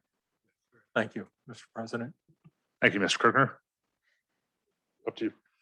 Just to Mr. Kirkner's point, when you pull all of that together, it goes into the ultimate one bucket, and the one bucket at this point in time is 8.56% total. That's when you take all 3 and you. I stand corrected. I came out with 5%. I'd have taken the 5. And we'll get closer to that 5, I know, but Any other- Math was never my strong suit. Hence, I went into the humanities. any other questions on the motion? Seeing none, all in favor? Opposed? Nay. Motion carries 6-1. Mr. President, if we could just go back Oh. to item C, as the manager presented the budget, I think we need a motion to authorize the budget be advertised and made available for public inspection under C. Very good. I'm sorry. I thought D covered C. Council's pleasure for C. And that's adopting a resolution or? Okay. Motion Providing authorized. authorization to advertise the proposed budget. Got it. I'll make a motion to authorize advertising the proposed budget for 2022, and that would be in draft form, correct? Second. Motion by Ms. Berkeley, second by Mr. Weiss. Questions on the motion? Seeing none, all those in favor? Aye. Opposed? Motion carries 7-0. Now we're back on track. Thank you, Mr. Garner. On to resolutions. We have two well, at least one rather lengthy one. If we can start discussion on item A. Tweety, Yes. I'll make a To motion to adopt. consider the resolution designating of agent for Hurricane Ida perma funding. Isn't that Second. FEMA? Second. Motion by Ms. Berkeley, second by Mr. Weiss. Mr. Crack, I think you had a little bit of a brief primer on this one. Basically, it allows us to file with PEMA, the Pennsylvania Environmental Management Agency, to get relief for some of the things that we spent money on, variations from, road repairs that we did to losses that we might have had, traffic control boxes, building, things of that sort. So it's arguably, it's not a lot in the grand scheme of things, thankfully, for the borough. I mean, we, other than Maury Road, which was the bigger of the incidences, we did not sustain the level of magnitude that they did in Montclair. And so, but we're still entitled, and that's what this does, is allows us to file. Questions for the manager on the application? Seeing none, all those in favor? Aye. Opposed? Motion carries 7-0. For the more lengthy one, we have our county hazard mitigation plan. I'll make a motion to consider the resolution adopting the Chester County Hazard Mitigation Plan. Second. Motion by Ms. Berkeley, second by Mr. Weiss. Again, Mr. Crack, I know this is a 1,600-page document. 2,311. It got longer. Okay. And I know Mr. Watson and our OEM manager worked hard on this project. They did. I appreciate the work they put into it. We will, obviously, we have the ability to put it up at a point certain, but 2,300 pages would have eaten a lot of your memory for tonight. So I deferred to Karen and Brian on staff, who worked closely with the county to get us to this point. We've done this in the past. I think it's probably my third iteration of this with the county. So, I mean, I don't have a lot of devil in the details. It's mostly academic from at this point in time, but certainly if we need to go into it, we can. Very good. Any questions on the hazard mitigation plan? Okay, seeing none, all those in favor? Aye. Opposed? Motion carries 7-0. With that, we'll need a motion to open a public hearing for Eland Downs. Second. Motion by Ms. Berkeley, second by Mr. Weiss. Questions on the motion? Seeing none, all those in favor? Aye. Opposed? Motion carries 7-0. We are now in a public hearing to consider an ordinance accepting dedication of certain public improvements, those generally being streets located within Eland Downs community as developed by Eland Downs, Inc., and to establish and open such streets as public streets located within the borough of Phoenixville. I will defer to our solicitor, Chuck Garner. Thank you, Mr. President. This is a public hearing, as you mentioned, to take public comment with respect to a proposed ordinance that's been advertised this evening to accept dedication of certain streets and public improvements within the Eland Down project. Procedurally, the hearing and the ordinance of intent to adopt has been advertised in the Mercury on October 25th of this year. In addition, a complete copy of the proposed ordinance has been provided to the Chester County Law Library. That occurred on October 19th. The ordinance in front of council tonight is simply reaffirming a dedication and acceptance of various public improvements from Eland Down that occurred through a resolution from 1990. The Borough Code, however, requires the acceptance of dedication of these types of facilities by ordinance, which is why we're going through the exercise this evening. The ordinance, if you choose to enact it, would accept dedication of various roadways, which include Augustus Boulevard, Elton Drive, Ivory Road, Ross Lane, as well as the infrastructure improvements, which include water, sanitary sewer, and stormwater facilities. If there's anyone in the audience that wishes to provide comment to Borough Council with respect to the ordinance, now would be the time to do that. We would recognize you here if you're in person, and our staff will assist if you're virtual. So is there anyone that wishes to comment on this ordinance? I would remind council this is basically more of a procedural issue to comply with Borough Code requirements, since these improvements were practically accepted by resolution probably 30 years ago. Any members of the public wish to make comment on these dedications? Mr. Ewald, I have no hands raised. Okay, very good. Mr. President, seeing no public comment, you can close the hearing. And again, the ordinance has been advertised, so council can act on it this evening if it desires to do so. Motion to close the public hearing. Second. Motion by Ms. Berkeley, second by Mr. Kirkner. Questions on the motion? Seeing none, all those in favor? Aye. Opposed, motion carries 7-0. What is council's pleasure pertaining to this ordinance? Make a motion to adopt the ordinance accepting the dedication of certain public improvements, those generally being streets located within the Eland Downs community as developed by Eland Downs, Inc., and to establish and open such streets as public streets located within the borough of Phoenixville. Second. Motion by Ms. Berkeley, second by Mr. Weiss. Questions on the motion? Seeing none, all those in favor? Aye. Opposed, motion carries 7-0. Mr. President, turn the lights back up. Sure, I'll have staff. Sorry to, and just before we move further, Yep. thank you.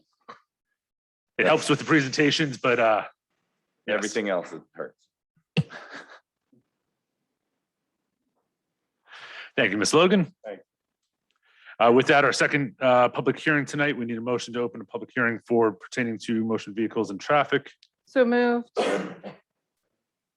Motion by Ms. Berkeley, second by Mr. Soto. That's motor vehicles, not motion vehicles. Questions on the motion? Seeing none, all those in favor? Aye. Opposed, motion carries 7-0. And this is to consider our almost monthly update to Chapter 15 of motor vehicles and traffic. Mr. Kerner. Thank you, Mr. President. Second hearing tonight, as you mentioned, is to take public comment and open up a public hearing with respect to changes to the borough's master traffic ordinance. Those revisions are all set forth in Chapter 15 of the codified ordinance. Procedurally, the public hearing notice and the ordinance adoption intent was advertised in the Mercury on October 25th of this year. In addition, a complete copy of the ordinance was provided to the Chester County Law Library on October 19th because the entire copy of the ordinance was not published in the newspaper. The ordinance in front of council this evening consists of essentially three substantive sections. Section 1 addresses and amends Section 15-213, stop intersections established. It establishes new stop intersections at various streets that include Ross Lane, Ivory Road, Elton Drive, and Augustus Boulevard. Section 2 of the ordinance amends Section 15-225, disorderly conduct prohibited. It amends the violations for penalties for third and subsequent offenses. And finally, Section 3 of the ordinance eliminates an area of parking prohibition at all times under Section 15-402, and it eliminates a portion of that parking prohibition on Ashburn Street. At this point, it would be appropriate for any residents in the audience or virtually who have comment with respect to the proposed ordinance changes. Now would be the time to address those comments to Borough Council. We take your name and address and gladly accept your comments. both in person or virtually. Is there anyone wishes to address council? If there's anybody online, as we mentioned at the beginning of the meeting, you can raise your hand digitally and a member of our staff will allow, unmic you and you can present comment. And any members of the public here within the room, the same. Mr. President, presuming there is no public comment, the hearing can be closed. And again, the ordinance has been advertised, so council can consider it this evening. Mr. Ewald, we have no hands raised. Motion you, to Ms. close the Hogan. hearing? We have a motion to close by Ms. Berkeley, second by Mr. Soto. Questions on the motion? Seeing none, all those in favor? Opposed, motion carries 7-0. What is council's pleasure for adopting this ordinance update? Mr. President, I'll make a motion to adopt the ordinance amendment to Chapter 15 Motor Vehicles and Traffic. We have a motion by Ms. Berkeley, second by Mr. Soto. Questions on the motion? Pretty straightforward. Seeing none, all those in favor? Aye. Opposed, motion carries 7-0. That's it for public hearings tonight. With that, that brings us to our reports out of committees, boards, and commissions. Up first is Mr. Moore with Planning Commission. Thank you, Mr. President. I'd like to make a motion, a resolution of the Council of the Borough of Phoenixville, Chester County, officially granting final approval of the subdivision and land development plan known as Odessa Development.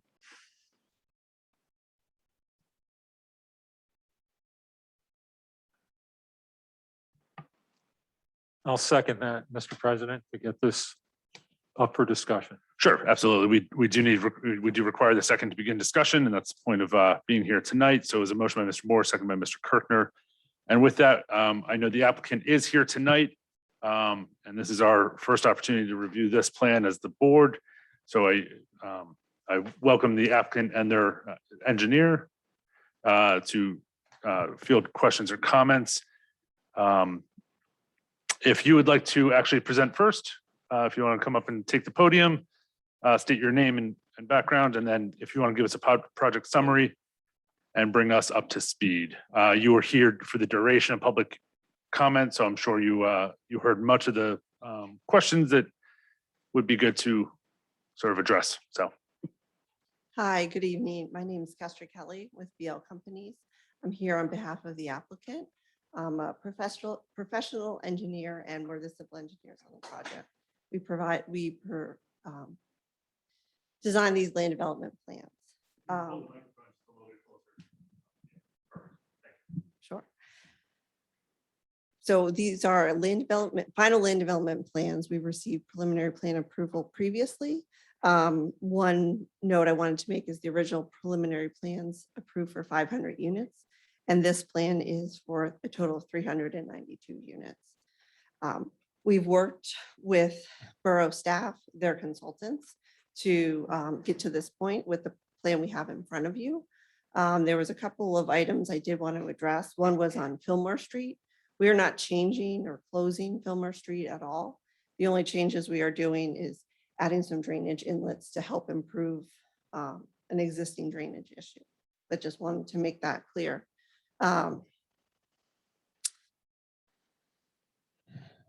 We acknowledge everyone's concerns about the trees. We do have constraints on the site with grades that prohibits even trying to maintain some of the trees without changing the grade within the root area. So as additional to that, we are going above and beyond with what is the code required for the landscaping. And additionally, this project, once it was under preliminary plan approval, impacted some wetlands associated with the crossing of the ravine, and a wetland mitigation area with significant tree plantings was created in Veterans Park on the borough land. So I do want that to be noted. The plan had previously received approval for 10 waivers that are still applicable. There were some waivers that were not applicable and they're no longer needed. And the plan is currently proposing 5 additional waivers. Would you mind walking us through the requested waivers, both the original waivers and the additional waivers, please? Sure. Do you want me to go through the section codes as well, or just the general intent of them? I think general intent Okay. should do. We might ask deeper questions, fine. but that's a good Just- starting point. Okay. So are these, I'll start with the original waivers. One was in terms of, they wanted right of ways and or easements for drainage facilities, utilities, or other purposes. The project is proposing easements associated with the water and sewer specifically, and we just offered up a blanket easement for stormwater. Just instead of outlining every inlet and every stormwater facility, we just applied a blanket easement for the borough if necessary to access the stormwater facilities. So it's not that we're not providing an easement, we're just not carving out the exact footprint for each of those. The next waiver that was previously approved is talking about parking permitted along the collector or local access road to provide an additional 10 feet of cartway width, which would require for the parking. We requested an application waiver to only provide an additional 8 feet, which is typical to accommodate parallel parking. The next waiver was for street grades at intersections shall be less than 4% on all approaches measured within 75 feet of the intersection and right-of-way lines. This was one that came up at Planning Commission, and they did ask us to clarify what the exact slopes were where we exceed the 4%. So currently on the plan, the connection of, I don't know, do you have a site plan? That might be up, but the connection of Road C at Township Line Road is at 6.1%. The intersection of Road C and Road B, it's a four-way intersection, one leg is at 8%. And the connection of Ashburn Road to Road C is a three-way intersection and one leg is at 4.8%. You give us just a moment. I believe we'll pull up the site plan that we can put on the projectors for us. Yeah, I'd love if we could just kind of point those out. Sure. I'm not going to be able to reach, but Jen may be able to point with the mouse if we could direct her. so Township Line Road here. Hold on. Township Line Road here is at 6.1%. You can see Ashburn Road, the road that's parallel to that above it is Road C. And then Road B is what comes down from Fillmore. So the intersection of Road B and Road C, the connection along Road B from Fillmore Street is at 8%. And then Ashburn, where it connects to Road C, one of those legs along Ashburn is at 4.8%. Thank you. And Castro, if I recall, this is Brian Moore, Borough Council Liaison to the Planning Commission. When it was discussed as to why some of these grades were that steep, was that to flatten it out, you would have to create like walls around, you would have to like flatten essentially the whole hillside, and the roads would actually be in indentations, correct? Correct. Yeah, Right. it's partly a function of just the slope on site and then, maintaining those intersections. The next waiver was for using street trees that weren't on the borough's street tree list. This was based again on the previous ordinance, and all the street trees on this application meet the current recommendation for street trees. So we're following the current street trees, but since they weren't on the previous list, we need a waiver from that.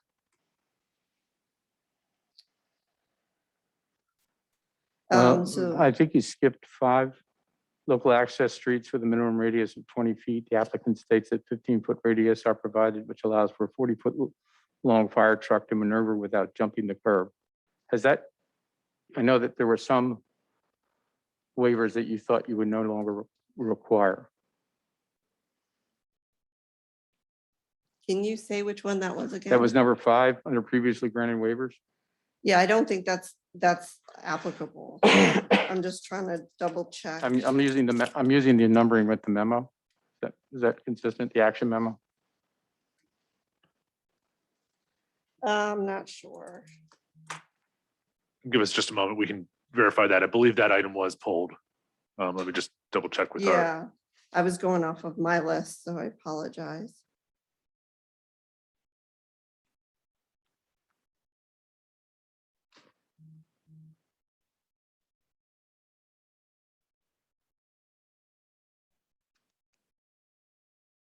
Oh, I think, are you talking about section 6055F?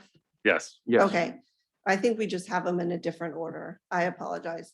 So Okay, can I go ahead. go through my order Go just so through I your don't list? skip Yeah, sure. something and then, but I will get to that one. All right, thank you. Okay, so the next order is, the next waiver talks about ADA ramps. It's not that we are providing all ADA ramps to meet ADA accessibility at these corners. But the ramps are just, placed back behind the curb radius so that they're crossing at a safer location along the intersection. The next waiver was for doing a hydrogeology study. There's no wells being proposed on site and the project will be serviced by public water. The next applicable waiver was regarding steep slopes. We asked for a waiver. It says no slopes in excess of 25% shall be built on without a conditional use approval. This was a previously requested waiver. There's actually a very small amount of site slopes on site that are greater than 25%, isolated to one area on site.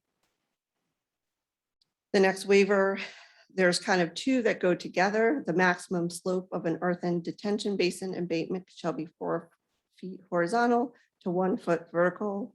We requested a waiver to allow to go to 3 feet horizontal to 1 foot vertical, which is industry standards and the soil support that. And similar, because they're just different code sections, the slope ratio of banks shall not be less than 4 to 1 horizontal to vertical. Again, we're going 3 to 1, consistent. Before we move on, can you just itemize where on the property is there a 25% steep slope? And is that being built on or is that just on the property or? It is being built on. It's roughly where, if you're coming down Fillmore Street, along Road B, very close to halfway between the first alley and the open space triangle area. Along there, there's a section of steep slope that exceeds the 25%.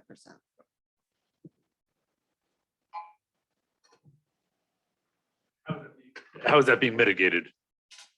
It's just be, how are you addressing the steep slope? I'm trying to picture where it's at and how it will exist. So we're changing the grade on site, so the steep slope will no longer Got it. exist. That's Okay. based on the existing grade. Got it. So the next waiver, which I think is what you're talking to, is where street curbing at intersections shall have a minimum radius of 20 feet.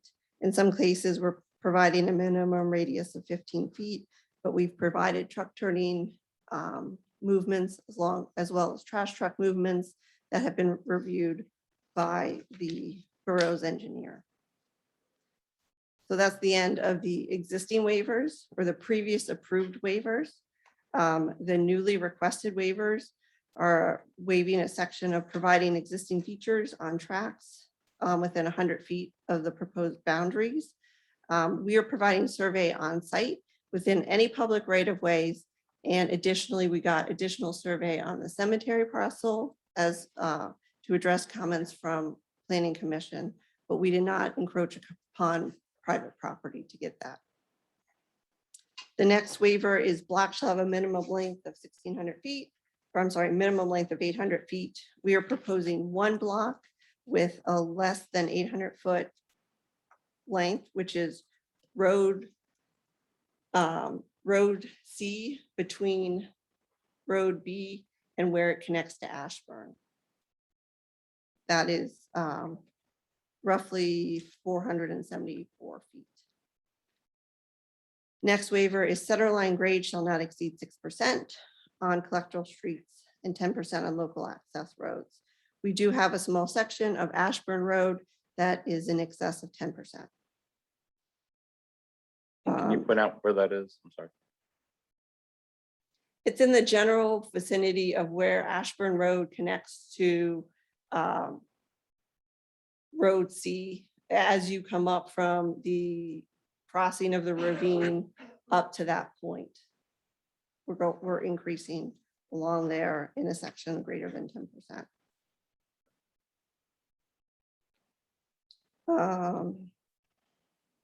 The next one is talking under street alignments, but it's talking about the minimum radii shall be met 200 feet on local public access roads and established by proper engineering practice. So we are proposing minimum radiuses on Road C and Ashburn Road is 31 feet and 150 feet.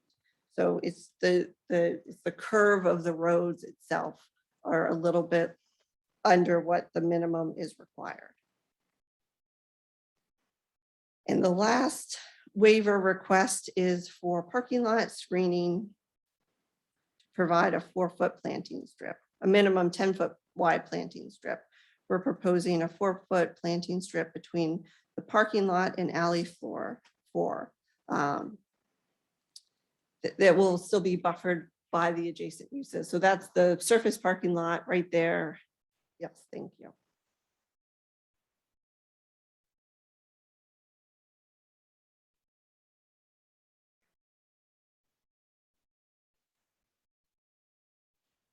And that's the end of the waiver request. Okay. Thank you. And Mr. Moore, did we get to all the waivers that you were expecting to hear about? Yes. I did want to point out that our action memo, and I don't know whether I can maybe just ask you some questions about this. In the course of the final discussions in the last planning commission meeting, a couple of agreements were made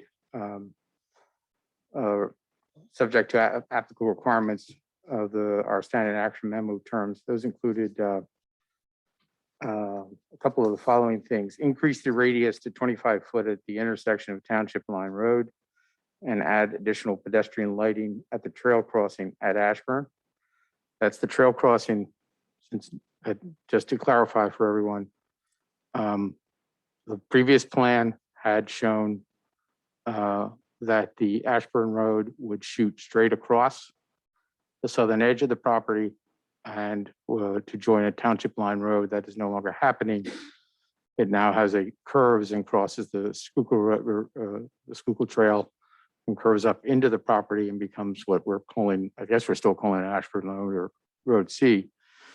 But there will also be an extension of the Schuylkill River Trail constructed from that same intersection all the way out to Township Line Road. So the trail will be extended along the southern edge of the boundary next to where the racetrack property is as an addition to the trail. And that is where the additional pedestrian lighting is. Not to interrupt, but the radius increase was both at Fillmore and Township Line Road. Okay. And then we've agreed to comply with that, and we've confirmed that we can. I just wanted to make that clear. It's both. And there was also an improved fire apparatus turning and maneuvering documentation. You can just explain that a little bit.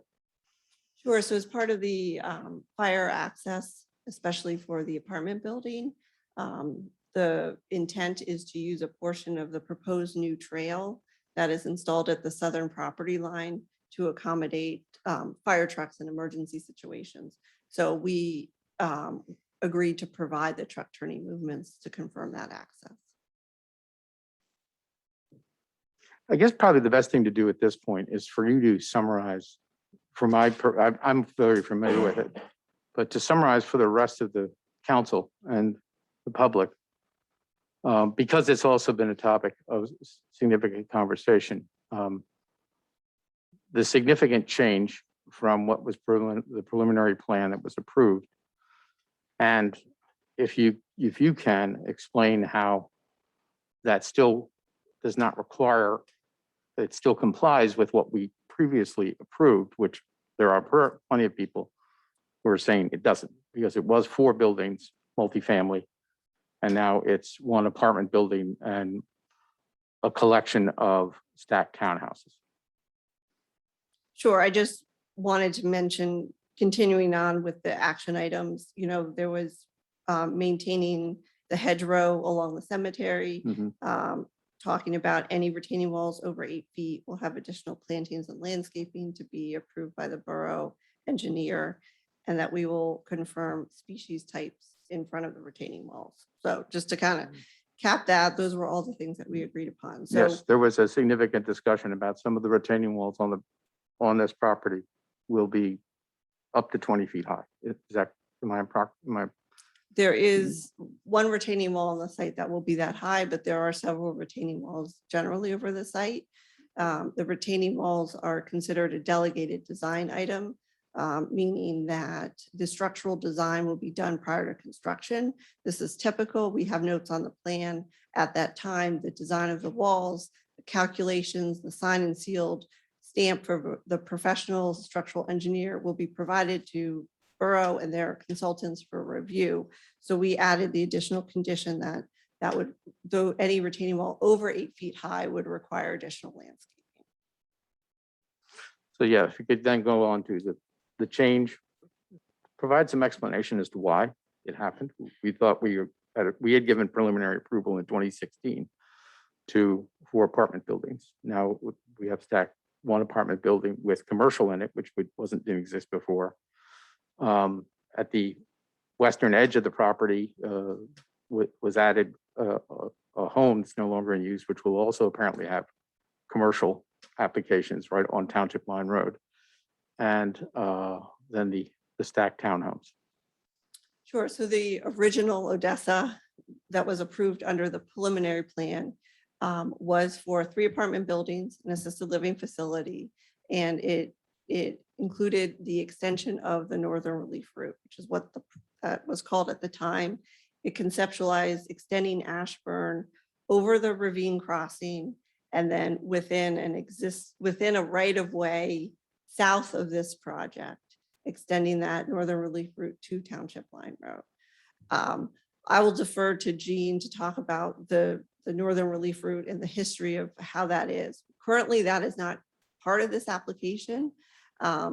So what has happened since the preliminary plan approval is just the developer has relayed out the site, taking into account that the Northern Relief Route at this point isn't part of it. They utilize the existing crossing of the ravine that was previously installed as part of the conceptualized Northern Relief Route. So at the time that was going to happen, the developer went in and installed the culvert and all the fill to facilitate that. At that point, that impacted some environmental features within the bottom of the ravine. And that's when the mitigation at Veterans Park occurred, where that mitigation happened for all impacts associated with the project. That has been complete, is in its monitoring stage for 3 or 4 years now.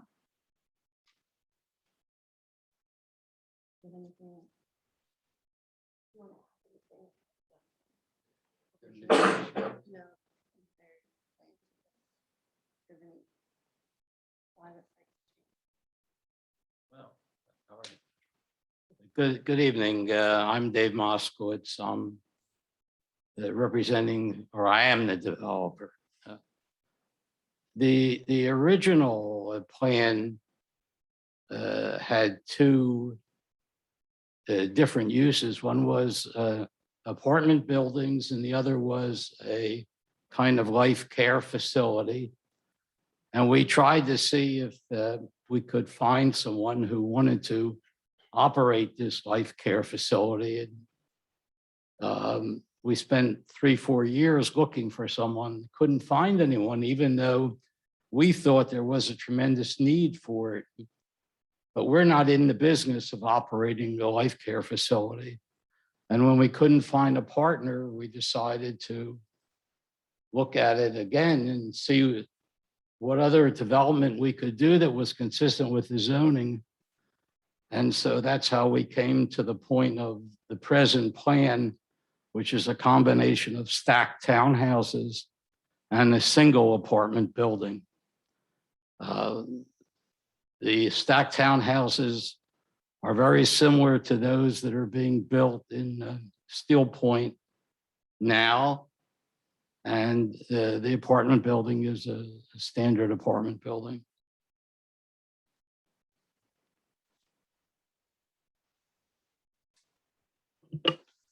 So one of the questions I had was, and we've been looking at this plan over several iterations, so I understand the plans change and the way they're visually represented.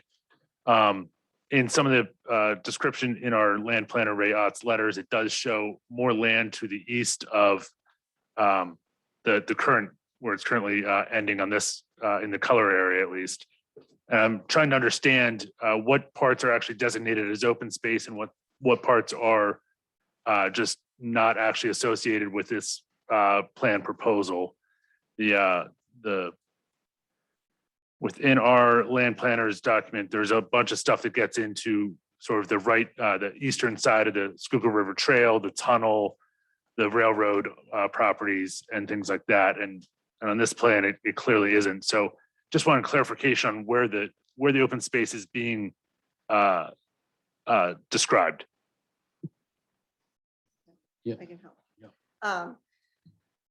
So we do have as part of our application a record plan, and that highlights the different areas that are being shown as open space. But just to clarify, there is the existing railroad ravine, and then there is a section of land to the east of that towards Fillmore Village that the applicant owns, that was not conveyed to Fillmore Village HOA. That is being, as Mr. Moore said, part of this application is a lot consolidation and then subdivision. So we're taking that, I'm just going to call it like a remnant piece from the center line of the ravine towards Fillmore Village. We're consolidating that with the base Odessa site, as well as a parcel that was previously owned by Ditterline, and then the parcel 918 Township Line Road. So those are what becomes this project in terms of the overall footprint. So part of the open space is the area, the existing natural area in and around the ravine. So thank you. Basically, So it is that everything I weird, just said. Yeah, it's that weird spike area that to the eastern side of the plotting that confused me the most, because I mean, that's dangerous, steep terrain into a pit, into a tunnel. So I'm trying to figuring out if that's being considered green space. Since It is. We are proposing to maintain it as a green space. We're maintaining the existing vegetation. But not as open space. I mean, that's not, I mean, I've been there. It's not publicly usable. So I don't know. I mean, we've kind of gone a little bit around and around about what is the definition of open space. And I think that we have we have different areas. Like we have some areas that are open space that you're correct, we wouldn't necessarily encourage the public to go into, but it is an amenity to the trail. One of the things that we were looking at adding in that area was birdhouses and bat houses to help enhance that area. So no, we're not expecting people to use that. But then we also have areas of public open space that are more programmed, where we are proposing elements such as, seat walls, butterfly garden, community garden, dog park. So we have that. And as well, we're proposing the extension of a trail from Schuylkill River to Township Line Road. So just to clarify, so maybe we do need a definition. I think what Council President, and I don't want to put words in your mouth, is asking for is publicly accessible green space, right? Where folks, residents would be able to participate in the community that they've been talking about. I mean, you've heard. So I think we have a good balance of that, right? We have some areas that, it's, accessible is a tough term, Would you be depending able on what to- you mean, but. Would you be able to point out like Yeah, those spaces that you would Absolutely. consider that? So this is a great exhibit. Thanks, Jean. So why don't we just start out at Township Line Road? As you see, the south line of the property, that is the extension of Schuylkill River Trail that is being installed. So it's going to go all the way along the southern property line. As you get over to the stormwater management basin, again, we've taken comments from Planning Commission, the borough staff and borough consultants. We've greatly enhanced and updated the landscaping associated with that basin. So again, it is an amenity. In the corner of that, stay at the south for a second. We have this confluence point where we have the trail, the existing Schuylkill River Trail, the proposed extension, Ashburn Road, and we've created a plaza area. So that will have pavers and benches and trash racks. We're also proposing like one of those public free libraries would be a good amenity. So then as you move up along the existing Schuylkill River Trail, again, everything from the Schuylkill River Trail to the right was to remain undisturbed. All of that vegetation will be there. The only thing we were proposing was, again, enhancing it with bird feeders and bat houses to help enhance that habitat.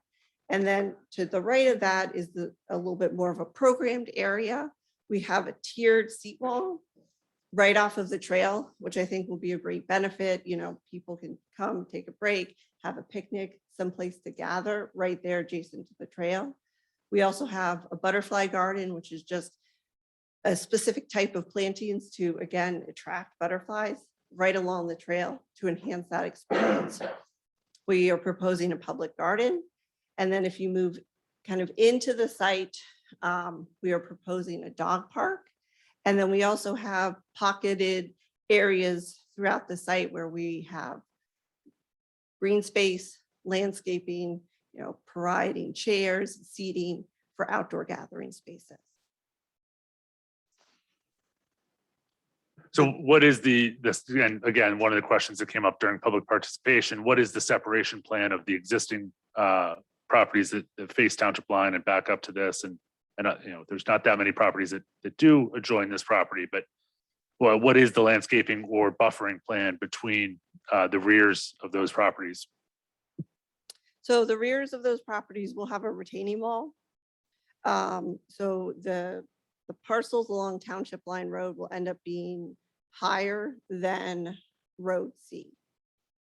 And those properties are on septic currently? They are, yes. And I assume you've looked into where their leach fields are, and this isn't going to collapse their entire sewer system? No, we have Into no your intention property. of collapsing anyone's sewer system. I mean, we'll have to determine if they are built on the Odessa property, but assuming that they're constructed on their site, on their parcels, there will be no issue. And then I know, what is the retention wall height that backs up to that? Because the one comment, and I know it's standard to add fencing at the top. So is there fencing at the top of, and at what point of height of retaining wall does fencing required? Typically fencing and or fall protection can kind of be interchanged. It's usually around 24 to 30 inches. Again, that would be a delegated design item, just as we Sure. talk through the full design, but there's full intention to provide any safety measures needed for the retaining walls completely. If I may. Mr. Yes, President, Mr. I'd Critter. like to follow up on that with regard to, and I have a number of other questions too. But with regard to the properties on Township Line that back up onto this property, and that would be along the, for those trying to follow, that would be along the left side of this diagram here. So there's a retaining wall. You established that. Fencing, is there fencing on top of the retaining wall? Yes, there is fencing on top of the retaining wall. And- The final design of that fencing is a delegated design item. but there will be fencing and or fall protection. Okay. So when people in these homes look out their backyard, they'll see fencing and not these townhouses. There will be some section of fencing, yes. Typically, you know, I would say, think 4 feet high would be an average height for that. And how high is the retaining wall? I'm sure. It varies. I'm sure. Yeah. But it varies So, from what to what? along that section. Yes. So the corner, right up there, the corner near the cemetery property, that corner is Mhm. probably the highest portion on site, and that's close to 20 feet. 20 And then feet. it tapers down Down as you to- go down Township Line Road. At that point, there's no more wall. It's similar to the retaining walls that are in Fillmore Village on Bender and Sister. Okay. Thank you. That's helpful. May I ask other questions too, Mr. President? Thank you.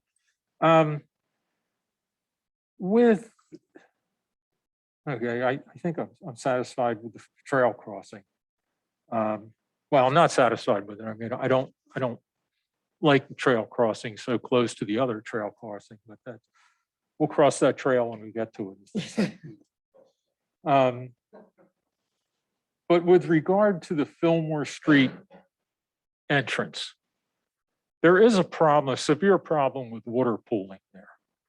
If you've ever driven that on a cold day after a rainstorm, it's a skating rink. And we agree, and that's been addressed. That was brought up by the borough consultants. And so we are adding drainage along Fillmore Street to address that. Okay, thank you. That was one concern. The other concern is access to Ashburn Road. That right now, that's a private road in Fillmore Village. And I don't know if the homeowners association there is inclined to dedicate that to the borough, or if the borough is even inclined to accept that dedication. Okay, but it hasn't been accepted. It has not been accepted. It's still an outstanding law. Right. That was always the. So Ashburn Road extending onto here. And I think it's good that this is not an extension of the so-called Northern Relief Route. I do think that is one good thing about this, but so you have access to that part of Ashburn Road that is in the Fillmore Village property. It wasn't conveyed to the HOA. Right. Okay. So you own that part. Yes. Okay. Okay. That We or the borough, we actually, that was at the request of the borough when the borough wanted to do the Northern Relief. right. Okay. With regard to Ashburn Road through here, are you going to put speed humps in there? Because once this is fully occupied, a year or two after it's fully occupied, those people are going to be, and if it's a public street, those people are going to be down here asking for speed humps. So, It's a similar situation to where Fillmore Village empties out. I'm sorry. It's a similar situation to where Fillmore Village goes into Wilson and Taylor, and we put speed bumps there. So the same thing could be done here. Let me just add, Okay. right now, we currently do propose like a raised crossing of the trail, of the Schuylkill River Trail where it crosses Ashburn, Right. which is essentially like a wider speed hump. And then the intersections are controlled by stop signs. So there is natural calming, traffic calming in those signal or controlled intersections. So at where Ashburn hits Road C, where Ashburn hits Road B, and where Ashburn hits Road C again are all stop signs. and is it the intention to dedicate these streets to be public streets or? Sorry, Mike. I'm sorry. Just as with Northridge Village and Fillmore Village, the roads were always offered for dedication. I think the borough should accept dedication of these roads, but it Well, hasn't in the past. I would like to ask you if you would put for that purpose, if you would preemptively put speed humps in here in the middle of these blocks, because I'm telling you, I got it right here. Couple of requests for speed humps already in the north side, and this is about half of them that I have. I'm telling you, people are going to ask for them, so I would rather just put them in before they move in, and instead of leaving it on the borough to deal with it afterwards. Would you please put speed humps in here on these If streets? the borough wants them, we'll put them in. I would like them, and I would like to add that as a condition to our approval. But we can, I'll make a note of that and then offer an amendment after we get through this.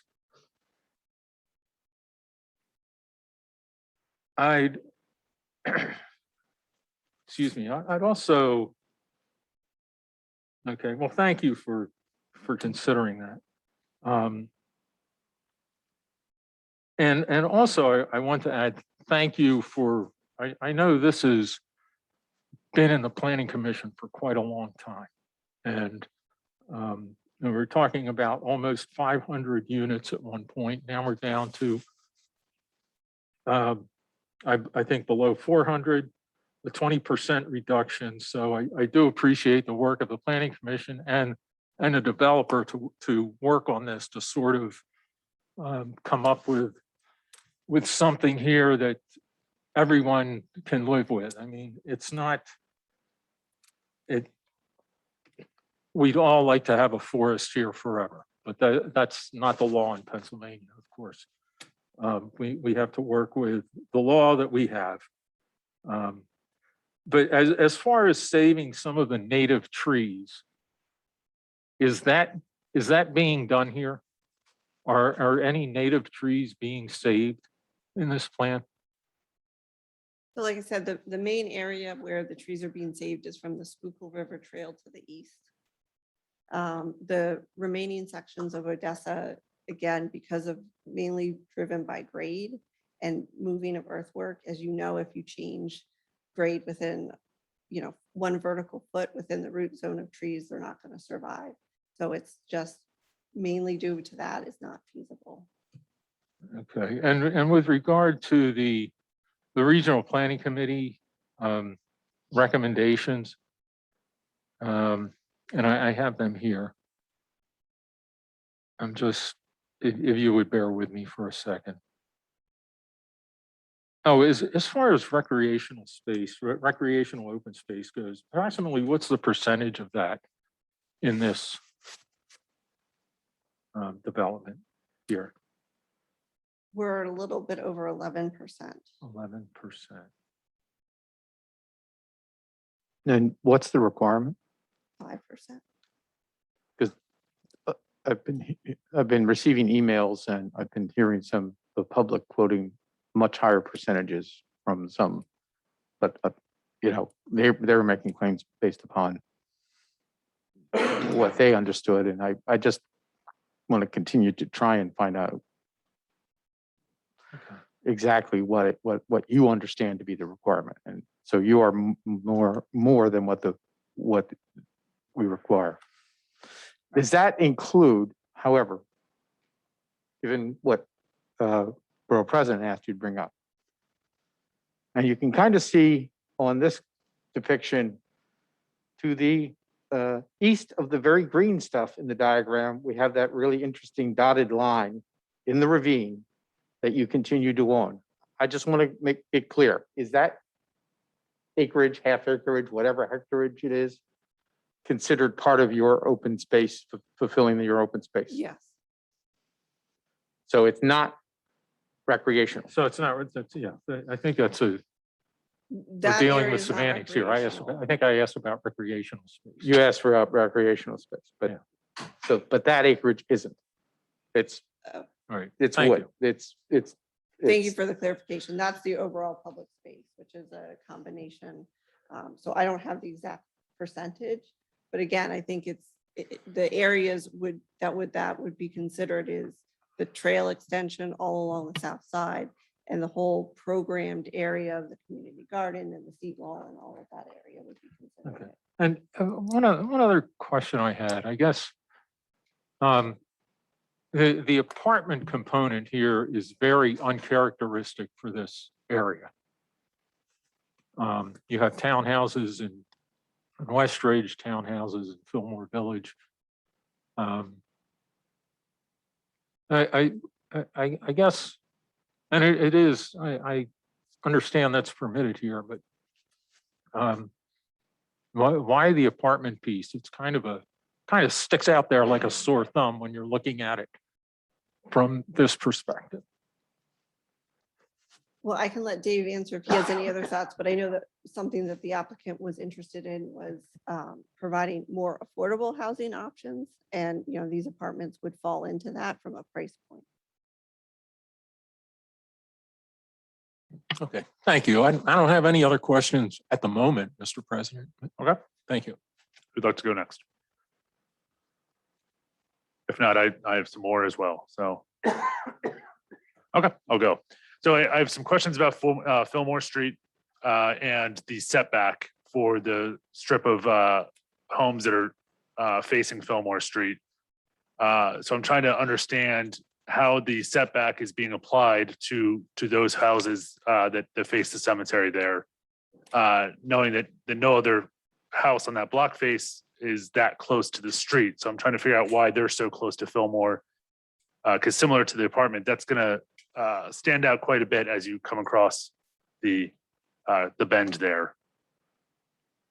Yeah, I mean, I think that, the way the ordinance reads, it's like a consistent frontage setback. And we didn't feel like there was one due to, the different uses of residential and cemetery, that there didn't seem to be like a set consistent, like if you, for example, you look along Township Line Road, all of those houses are pretty close, consistently set back. So there wasn't an established build-to line there. Okay, I might have follow-ups on that. I've read through the HOA plan. I am curious about the apartment building, the way it is masked there. Knowing on summer nights, the raceway is extremely popular and can be heard for quite a distance. To preempt complaints on this, and I know this is beyond the engineering of it, but there's gonna be a lot of noise bouncing off that building and bouncing into this development. And I don't have any problems with the raceway being there. They were there first, sort of. But I do want to preempt any issues going down the road as much as we can, similar to other developments, not this developer, but when things are sold in the winter and then in the summer, it's a different thing. So the raceway is very quiet right now. And I don't know how we can mitigate this for future complaints, because this will be quite different when there's and how high is the apartment building? 4 floors? Correct. So that's going to create quite a sound wall. And they're going to have a great view of the racetrack though. But I'm curious how we address that issue, because that will be something we'll be hearing about, much like the speed humps in the future. Sure, it's a great question. I mean, I do know specifically for the apartment building, the applicant was interested in installing additional sound protection, which would be more for the benefit of the residents of the apartment building. So is that thicker windows? Is that more insulation? I mean, But I am not an architect. And I okay, fair cannot enough. answer that. Fair I enough. apologize. Yep. And Dave, I don't know if you have any answers for that, because I'm curious how we mitigate that. I know on a busy night you can hear that across town. So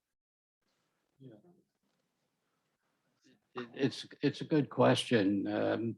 before the track went in, John McPhee came to me because I was in the process of getting Northridge Village started.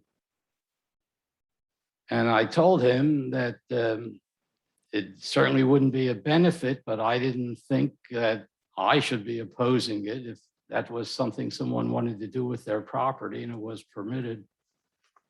And so the racetrack hasn't proven to be the problem it looked like it would be, because it's, in my experience, only been on a Wednesday night and a Saturday morning.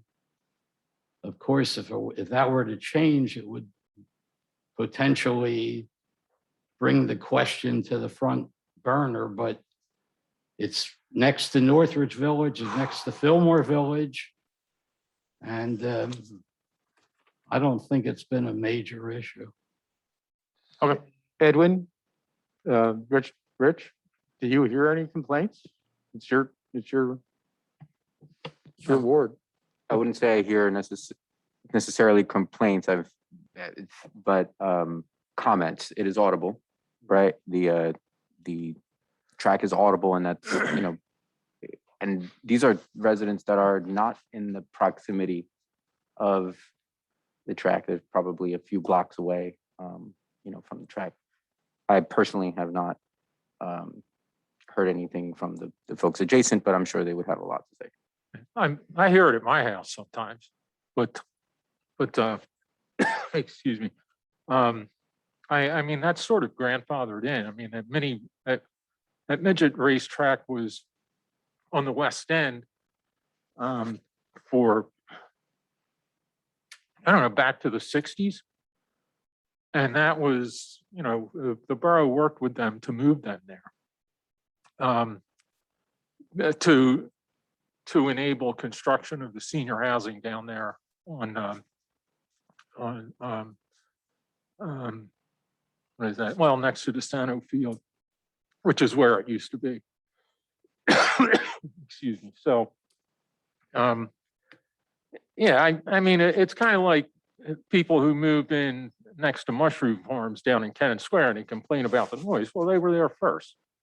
That's, you know, but I hear some complaints about it, but I guess my only request would be that in the retail end of things, that it be addressed by the actual realtors who are leasing and subletting these units. Because this is, I don't want surprises is all. I'm not expecting any changes to the actual midget track, but you know, I don't want people surprised when it starts up in the summer. So moving on to who else has questions for the applicant tonight? There was at one point, and thank you, Mr. Moore, he's been very thorough with all of this. There was at one point an environmental impact study, correct? That may have been previous to this with the old approvals. There is an environmental impact study that was done. Yes, that is a current one. Okay. That was done recently. Can you speak to that a little bit? I know that there's been a lot of concern about that, and I have not seen the study, but I know that there was a lot of photographs and it talked about the trees in diameter and things like that, and just the history of the property dating back to like even the 70s. So yeah, the environmental impact study, it's a big report because it covers a lot of stuff. You know, there is a tree survey which does identify the trees and certain calipers. Again, during the preliminary plan approval, wetlands investigation was done on site to determine any environmental sensitive features. It did identify a couple of pocketed wetlands on Odessa, but also within at the time, the right of way where the northern relief route was going, as well as technically in the bottom of the ravine was considered waters of the Commonwealth. So in conjunction with that, a joint permit from U.S. Army Corps of Engineers and PADEP was obtained. Part of that was, again, design of the wetland mitigation area. So when the crossing of the ravine occurred, that triggered impacts. And so all the impacts, even future impacts, even impacts that won't occur because they're on the 80-foot right of way, has been mitigated for at a 2-to-1 ratio, again, at Veterans Park. And that is created forested wetlands there. I'll speak to a little bit because I did a bit of a deep dive into the environmental report,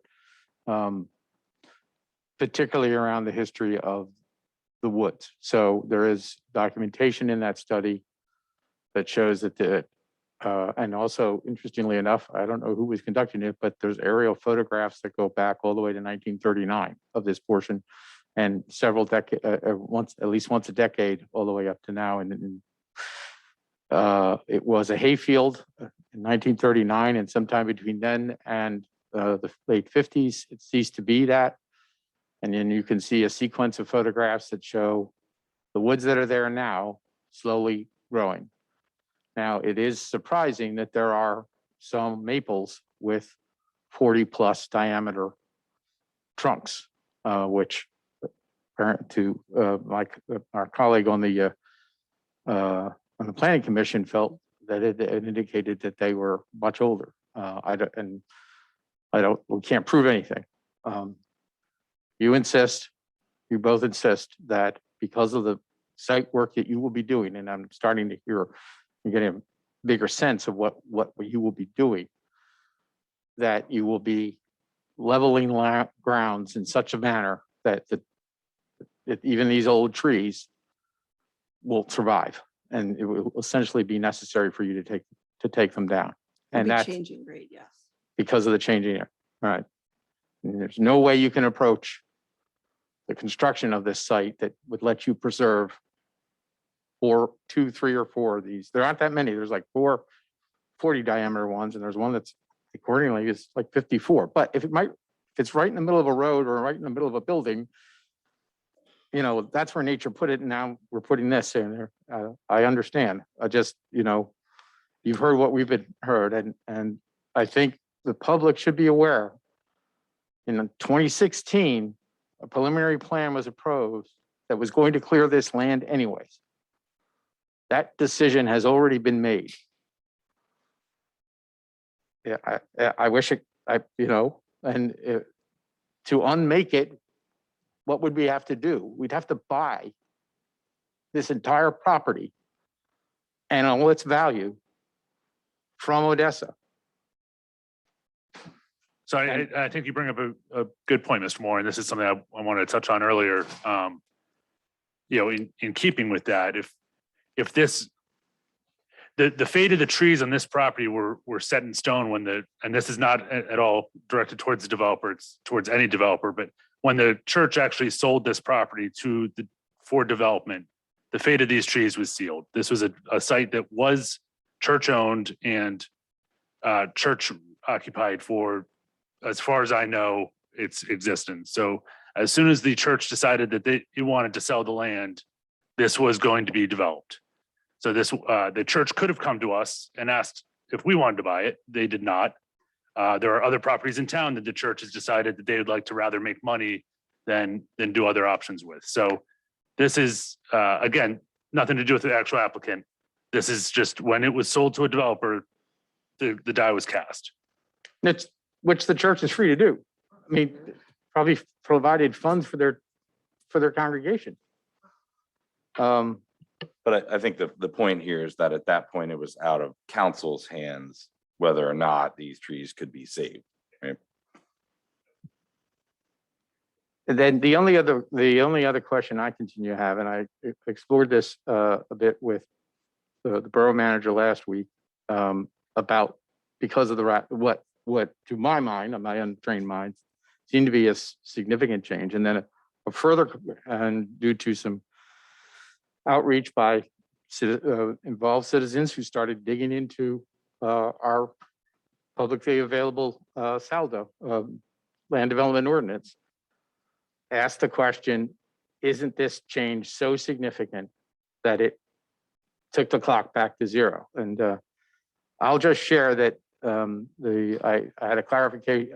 This is what the narrative I was given by Dave Bolker, our zoning officer, who's not necessarily in charge of making these decisions, but is extremely skilled. So that The code language in effect in 2015, I'm just going to read this through. Final plan shall conform in all important respects to the preliminary plan as previously approved by the Borough Council and shall incorporate modifications and revisions specified by the council in its conditional approval of the preliminary plan.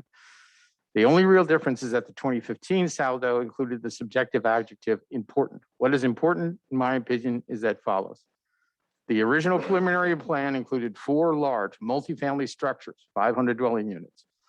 The final plan, what we're looking at tonight, 1 large multifamily structure with 224 units and 17 smaller multifamily structures, the stacked townhouses.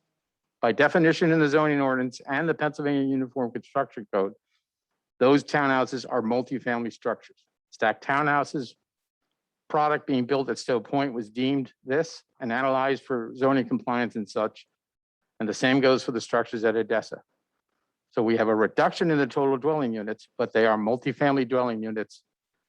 And it hasn't changed. The fundamental project hasn't changed significantly enough that it doesn't conform. But the final plan does conform with the preliminary plan. That's the guidance that I was given. It's not a formal legal opinion, but that's the guidance I was given by a pretty experienced person on this question. I had one more question. Mr. Moore, are you good? Okay. I believe I heard somewhere someone make a reference to an ordinance or some kind of statute that we have in place that was something to the effect of needing an acre of open space for every 20 units, residential units. Did I hear that correctly? And is that a thing?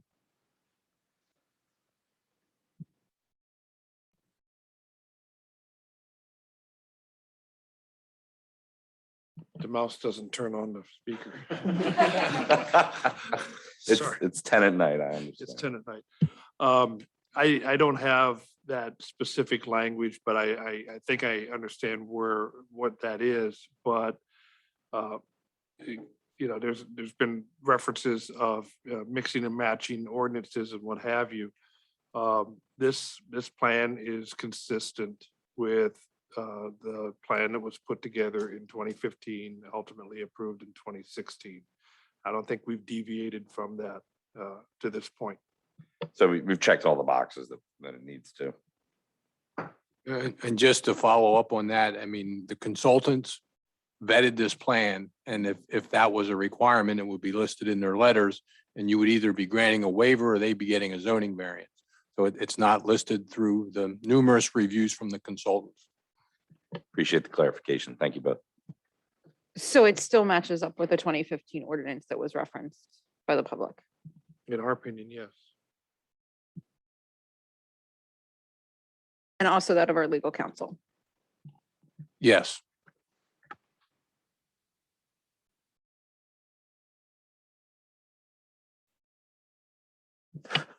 I just tried that, hitting the mouse to,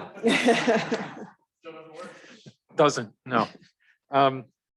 It seems like our discussion is kind of dying down here. So I will, if I may, and I seconded the motion.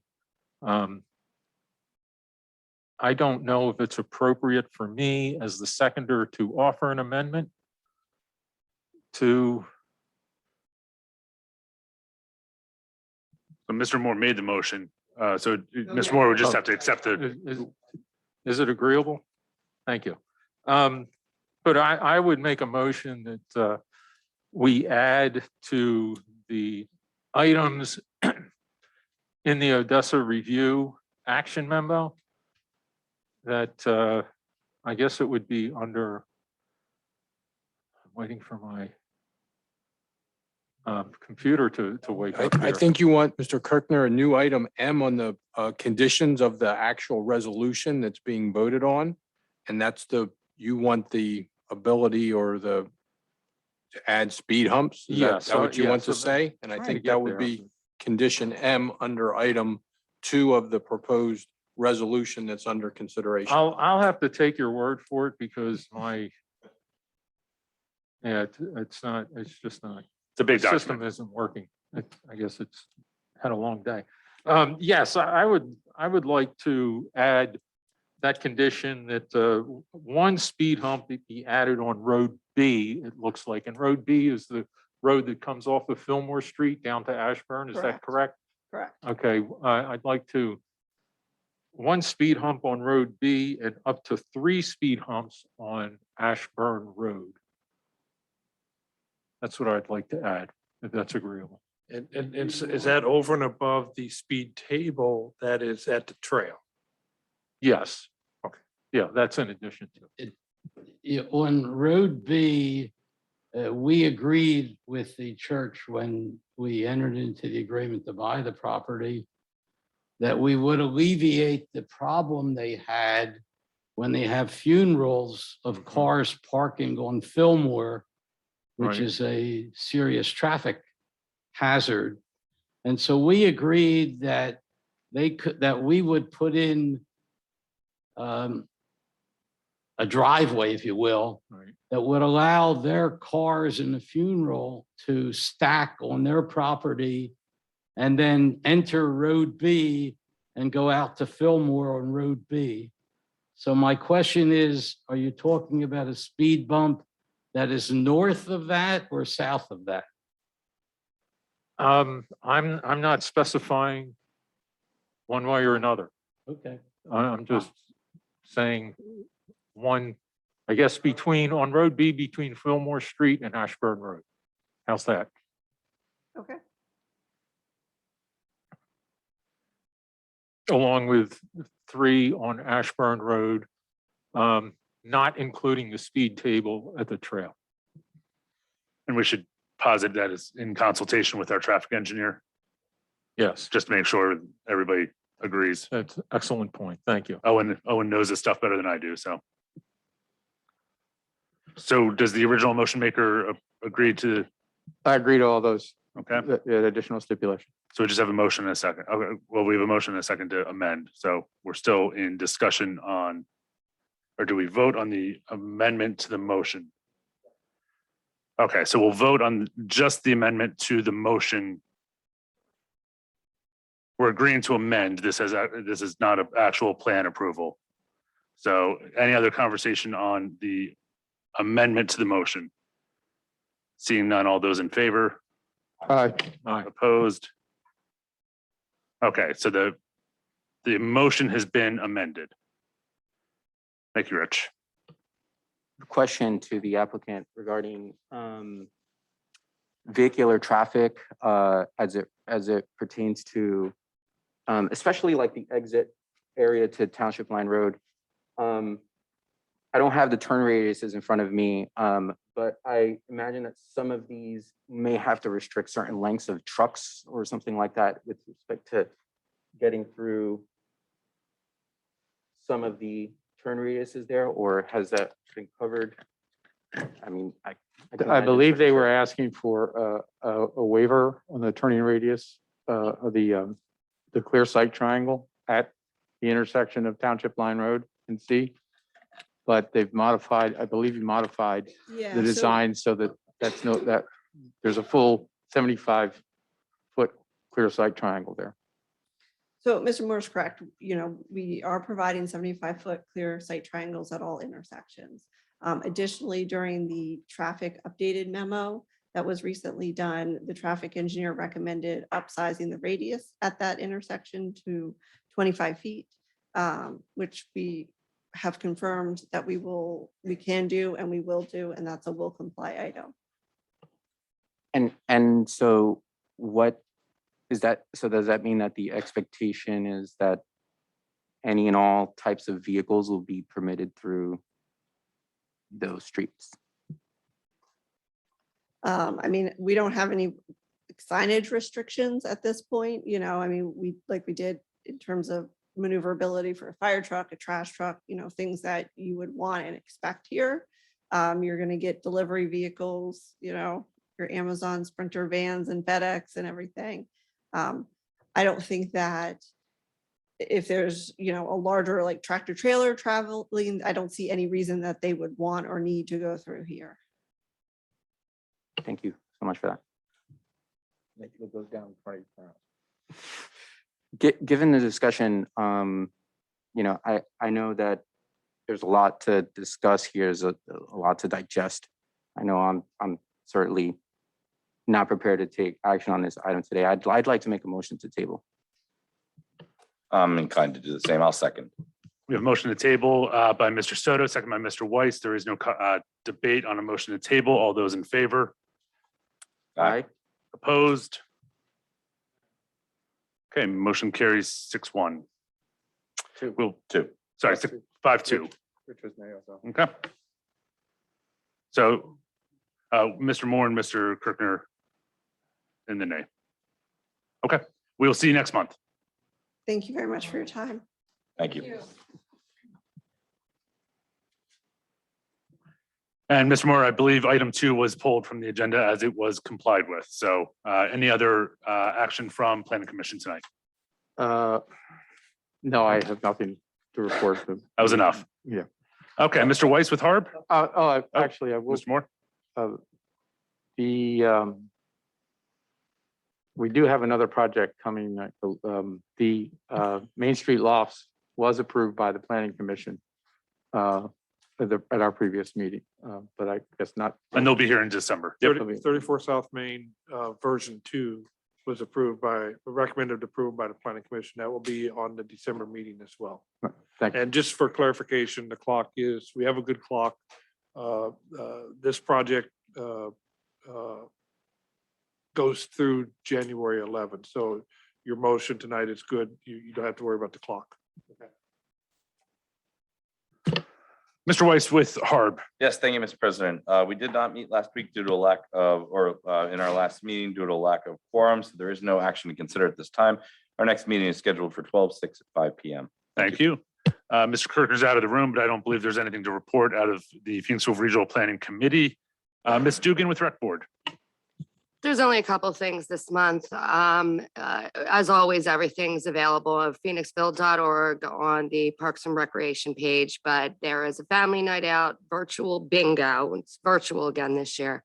That'll be this Friday, November 12th at 7 o'clock. And we're still doing yoga in the park Thursday, 6 p.m. at Reeves Park. And that's all I have. Thank you, Ms. Dugan. Mr. Soto back. Nothing to report on PAC, Mr. President. Thank you. Ms. Berkeley with TAC. Yes, we did have a nice overview of the urban forest assessment from our arborist. It was great to have him there. Very comprehensive, so we look forward to sharing that soon. And then we also did talk about just tax review of plans such as the one we just highly debated. So that process has been ironed out and our chair, John Rizzo, is very satisfied with that. I think we've worked it out really well. So. Thank you. And police personnel. That's right back to me. So I would like to make a motion to consider recommending to the Civil Service Commission to commence the testing process and submission to an updated eligibility list for lieutenant, because we did announce that we were promoting our current lieutenant to chief when our current chief retires, and that was recommended in committee 2-0. Second. Motion by Ms. Berkeley, second by Mr. Weiss to update our lieutenant list. Any questions on the motion? We do need to fill a lieutenant, so seeing all those in favor? Aye. Opposed, motion carries 7-0. Anything else, Ms. Berkeley? That is it. Okay, Mr. Soto with Parks and Rec. Thank you, Mr. President. I'd like to make a motion to consider authorizing staff to take the necessary steps to move forward with the proposal for the MDM Nature Preserve as recommended in Parks and Recreation 2-0 and ITT Committee 3-0. Second. Motion by Mr. Soto, second by Mr. Weiss, and some clarification from our manager. So under the take necessary steps, I did get a proposal. So this would include the proposal from our engineer to do a phase 1 environmental, because we need to know what's there. That proposal is $5,300. Since we don't have a budget for that, I'd like to include that into the motion that as part of the necessary steps, if we would do the phase 1 environmental. I would fully support that as I don't want to find out that it's an asbestos pit. So do we need any clarification to the motion? It's just, the motion is to take the necessary steps. I just want to be clear that Got it. part of the necessary steps would include spending $5,300 on phase one environmental. Yeah, money well spent. It is. Any questions on the motion or clarification of the motion? That would, in That's a essence, look. that would in essence be a. Nobody mentioned this. This wasn't part of the discussion before, and now it's $5,300 at the last minute and everybody is just fine with it. That's Well, great. no. Let's throw away another $5,300 and not think about it. No, I did say that we would have to, I strongly recommended we do a phase one environmental. I didn't have the number when we voted on this through finance committee. I only got that just recently. We So can send it back to finance if we wanted to, but you certainly can. you know. No, seems- you can. Oh, yeah, no, I know. I'm just saying, it seems like a small, the necessary step in order to do our homework on a proposal. So I'm comfortable with that. I understand Ms. Dugan's comments though. Yes. Any other questions on the motion? Seeing none, all those in favor? Aye. Opposed? Motion carries 6-1. Nothing else to report. So, let's see, policy did not meet. Mr. Weiss with ITT. Yes, no action to report out of our most recent meeting, but as mentioned earlier, next meeting for ITT will be held on Monday night instead of Tuesday night. So Monday, the 15th at 7 p.m. Thank you, Mr. President. Thank you. And back to Ms. Dugan with finance. I'm going to bundle all of these. I'd like to make a motion to approve the 2021 prepaids dated 9/1/2021 to 9/30/2021 in the amount of $2,906,716.71. To approve the 2021 prepaids credit card statement dated 9/1/2021 to 9/30/2021 in the amount of $97,645.13. Approve the 2021 prepaids ACH dated 9/30/2021 in the amount of $30,781.42. And also to approve the proposal from RVE for a saldo application for the Phoenix Whale. Second. Motion by Ms. Dugan, second by Mr. Moore. Questions on this bundled motion of 4 items? Seeing none, all those in favor? Aye. Opposed? Motion carries 7-0. Ms. Dugan? That's all. With that, we will open up our second round of public participation. As we did at the beginning, we have public participation available via the virtual Zoom platform as well as in person here in the room. If you are joining us via the Zoom platform, if you would raise your hand, we will start with those who are in the room. But if you want to raise your hand digitally, we will then have staff calling you once we have gone through the public comment for folks that are in the room. Folks that are in the room, if you want to step up to the microphone one by one, write down your name and address, and we'll go from there. Hi, Mark Connolly, Green Team. I have a slightly different subject on the same issue. So, the Green Team and PICTA has always been looking forward. And when we did that, the borough looked with us to 2050 to pass the resolution for 100% renewable. And I think we're making good progress there on some of the borough projects. But I want to remind you that it's everybody's responsibility to do this. One of the biggest strategies in climate change and in the transition from fossil fuel to renewable is called electrification. If you've been able to read what's happening in California, all commercial buildings have to be electrified. All buildings, all residential in solar, all solar in California, all residential in California have to be solar. So here's an idea that I'm hoping will be picked up by the Planning Commission. And I will talk to Dave Moskowitz about this directly, but I wanted to ask you to partner with me on this and the Green Team and all the people that care about the planet. If there's the opportunity for an amendment N, let's make it no natural gas at Odessa. That sounds a little off the mark. I know it's something unusual for you to even consider. but you're in negotiations. You're in the open field in some regards. And if this borough starts talking to developers about being green and not hurting them, but helping them be green, the one thing you can do is say, hey, why don't you give up the gas and make your facility electric? Now, you know, obviously, that once that happens, they're still going to be buying nuclear power and gas and coal. But the reality is we're in a marketplace for now. It's a push-pull market. And the more electricity we need, the more electricity we're going to build. And when we go to build electricity, it's no surprise to anybody in this room that we're not going to build a coal plant. And trust me, we're not going to build a gas plant. We're going to build solar. And whether it's EVs or houses that are heated by heat pumps, that's what we need to pull the market in that direction, to reduce the electric, to reduce the gas. You know, you must know that every time somebody puts gas into one of these developments, it's game over. It's going to be a carbon community. And you passed a resolution in 2017. I'm here to help you advocate and to give you reason to be bold, to be thoughtful, and to be a good negotiator. I'll talk to Dave Moskowitz about this. I'll talk to him about passive house construction that we should be promoting. But in this case, I think the ball's in your court. I think you're in a pretty good position. There's never any harm in asking. What do you say, asking Dave Moskowitz, along with me and the green team, hey, let's give up the gas. He might already be thinking that with all that steep hill and all that construction, you know, the details associated with up there and the geology. So thank you for your time. Thank you for listening to me, and understand that electrification is the path forward to a renewable 2050 goal. Thanks.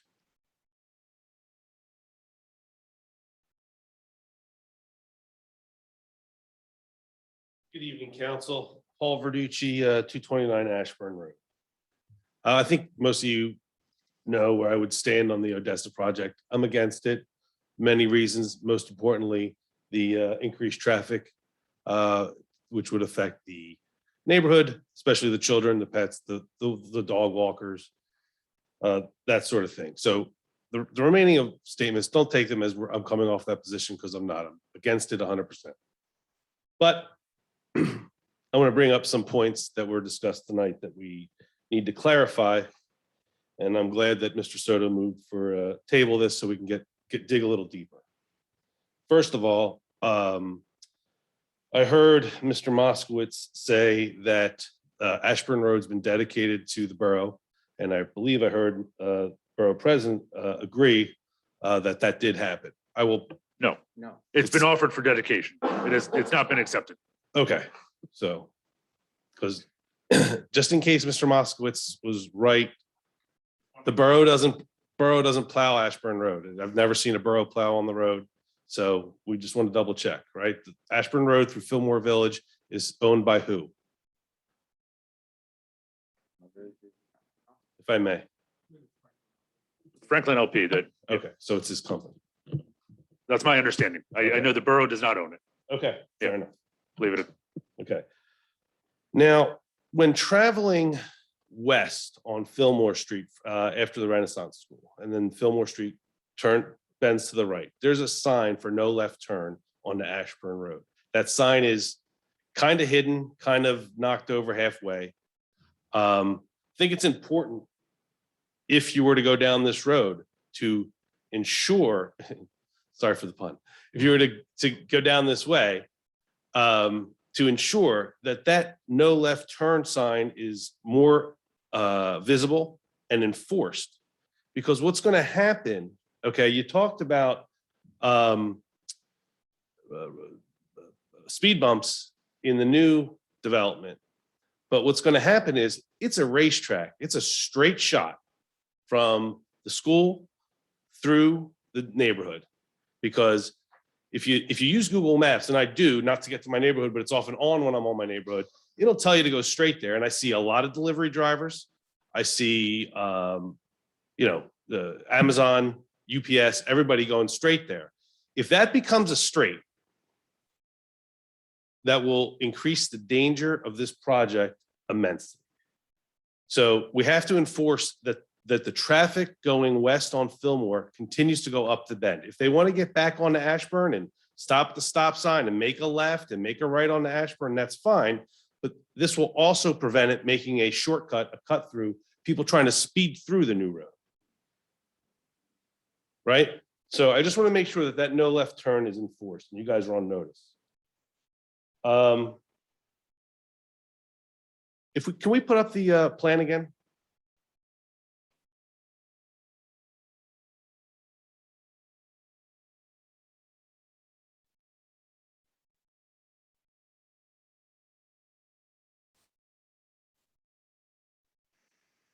Is that a no? We can do one page, but I don't want to, Yeah, that's fine. I don't want to Just dissect the whole thing. The main color is fine. Sure. That's what we got. Okay, so if you look on the west side of the development here, there is no housing. There's the water retention basin. Why exactly are we insisting that this has to actually connect to Ashburn Road other than for the purpose of increasing the traffic on Ashburn Road, which nobody wants? This developer has two other means of ingress and egress off a township line and off of Fillmore. Why do we have to create the hazard and develop the property? It's not required. There's no reason for that. We could have a connection to the trail. We could talk about the open space, since there's a lack of usable open space, right? What's the point? You can still get to all these houses. There might have to be a small cul-de-sac or something at the base of those buildings or something, but there's no need. And there's a place for that open space, that usable open space that you were talking about, Mr. President, right there. Okay, there's no need to connect to Ashburn. We're gonna make this, unfortunately, and my other concern is this is just a small step into the next phase, which is as those properties on Township Line get sold and bought by who knows which developer, does that road get straightened out more? Does this become more of a shortcut? Does the easement over the Moose Lodge property, the one that goes down across to connect to Crossover Boulevard, these are all future things that can happen if we make this shortcut through. And if it's a shortcut, it increases the danger of not only the people in the new neighborhood, but the people in my neighborhood, Fillmore Village. There's no reason to connect. There's two other modes of ingress and egress here. And lastly, again, don't want this project, don't want this connection. But if you are going to go down that path, do not add insult to injury and have all these work trucks coming through our neighborhood by completing that connection first, right? So if you're going to build this neighborhood, please do it from the other two modes of ingress and egress. Have some consideration of what you're doing, the neighborhood you're destroying next to it. They don't have to pay the price while this is getting built. Thank you. Thank you. All things we can bring up next month. Anybody else that's here tonight in the room? Otherwise, we will switch over to our virtual folks and Ms. Logan can proceed with that. Judy, I've turned on your microphone. Thank you. Good evening, everyone. I am Judy Guinoso. I live on Seminole Alley in Fillmore Village. Basically, I echo the sentiments of everyone who has spoken environmentally regarding the Odessa Project. And actually, everything Paul just said, I completely, I was actually going to say myself. You know, when we're looking at, I moved into my property for the aesthetic. The fact that I had that wonderful aesthetic behind me. I moved in 2017. I was unaware of any land development being taken place behind this area. The fact that what will remain will not necessarily be aesthetic to those of us on Seminole Alley. I will be looking at pretty much the side and back of an apartment complex and a water retention basin. But more than that, and I have to reflect again what Paul was stating, I worry about the heavy equipment that's going to be coming through my neighborhood and affecting my residents, my fellow residents on Ashburn, and what that means to our commutes, what it means to the safety of our kids and those that are walking their pets. And then as it was mentioned earlier, the controlled calming of traffic with the stop signs eventually when this development is potentially in place. I do believe that we are going to have some traffic issues and concerns. And I just think that is going to affect the safety of our community here in Fillmore Village. So I do thank you for tabling this evening. And again, I do echo the sentiments, all of it regarding environmental and also with the traffic to our community here in Fillmore Village. Thank you. Ms. Logan, do we have anybody else on the Zoom platform? Okay, nobody else in the room. So with that, we'll close this round of public participation. We do have a number of items under the manager's updates. Mr. Crack. Jen, if we can promote, and I think Franny as well. Basically, and I recognize it's late, so we'll cut to the quick on what we got here. We did talk, this group did talk to finance about the opportunity that comes to us in May of 2022 to refinance the existing 2012 bond. We have the ability to do that in February. And so they're just going to point out a couple of items that what we can do, the potential currently of savings, and just a quick part of the timeline. So I don't know who's going to take the lead, if it's Ryan or if it's Dave or Franny, but fire perfect. Yep, this is Ryan. Good evening, everyone. Nice to see everybody again. Yeah, I'll take the lead and I'll try to make this brief since it is a fairly simple high to low refinancing, just taking savings for the borough. As Jean had mentioned, you have your 2012 bonds, which have a call date of May 15th, 2022, which means we can currently refund those bonds at a tax exempt rate as early as February 15th, 2022, 90 days before the call date. Current market rates are at such where we're anticipating savings to the borough of upwards of $1 million of interest savings on refinancing those 2012 bonds. It would simply be a high to low refinancing. There would be no extension of a term. It's just taking advantage of those market rates and issuing refunding bonds. We are able to get the process started now. And as we've done in the past, we have to put together the preliminary official statement, all those offering documents, which we can get to work on already. And what we'd be looking to do is come back to council in January, provide an update to you on the rates in the market, and then we would look forward to doing a formal bond sale in February, with you approving it at your February meeting and then closing in March to effectuate the just straight high to low refunding of those 2012 bonds. With that said, I'd be happy to address any questions. I know it's been a long night, so I'll be happy to answer any questions from the floor. So we don't need any action on this item tonight. We don't need to take any action on it. We did confirm both with Dave Unkovec, who's the solicitor for the bond. The proceeds that we would realize do not have to be proportioned to water, to sewer, to general fund. It could go to any or all, or just to one, whatever it is the council desires. And from a tax perspective, and then we reaffirm that with our auditor, Male. They said the exact same thing. And Dave's on, if I didn't say that, or Ryan, if I didn't say that correctly, please correct me. Nope, that's correct. Seems a good strategy to me. Any questions from council for Ryan? Great. Great. Thank you, Ryan. We'll get working on it and we will see you guys in January. Thank you. Thank you.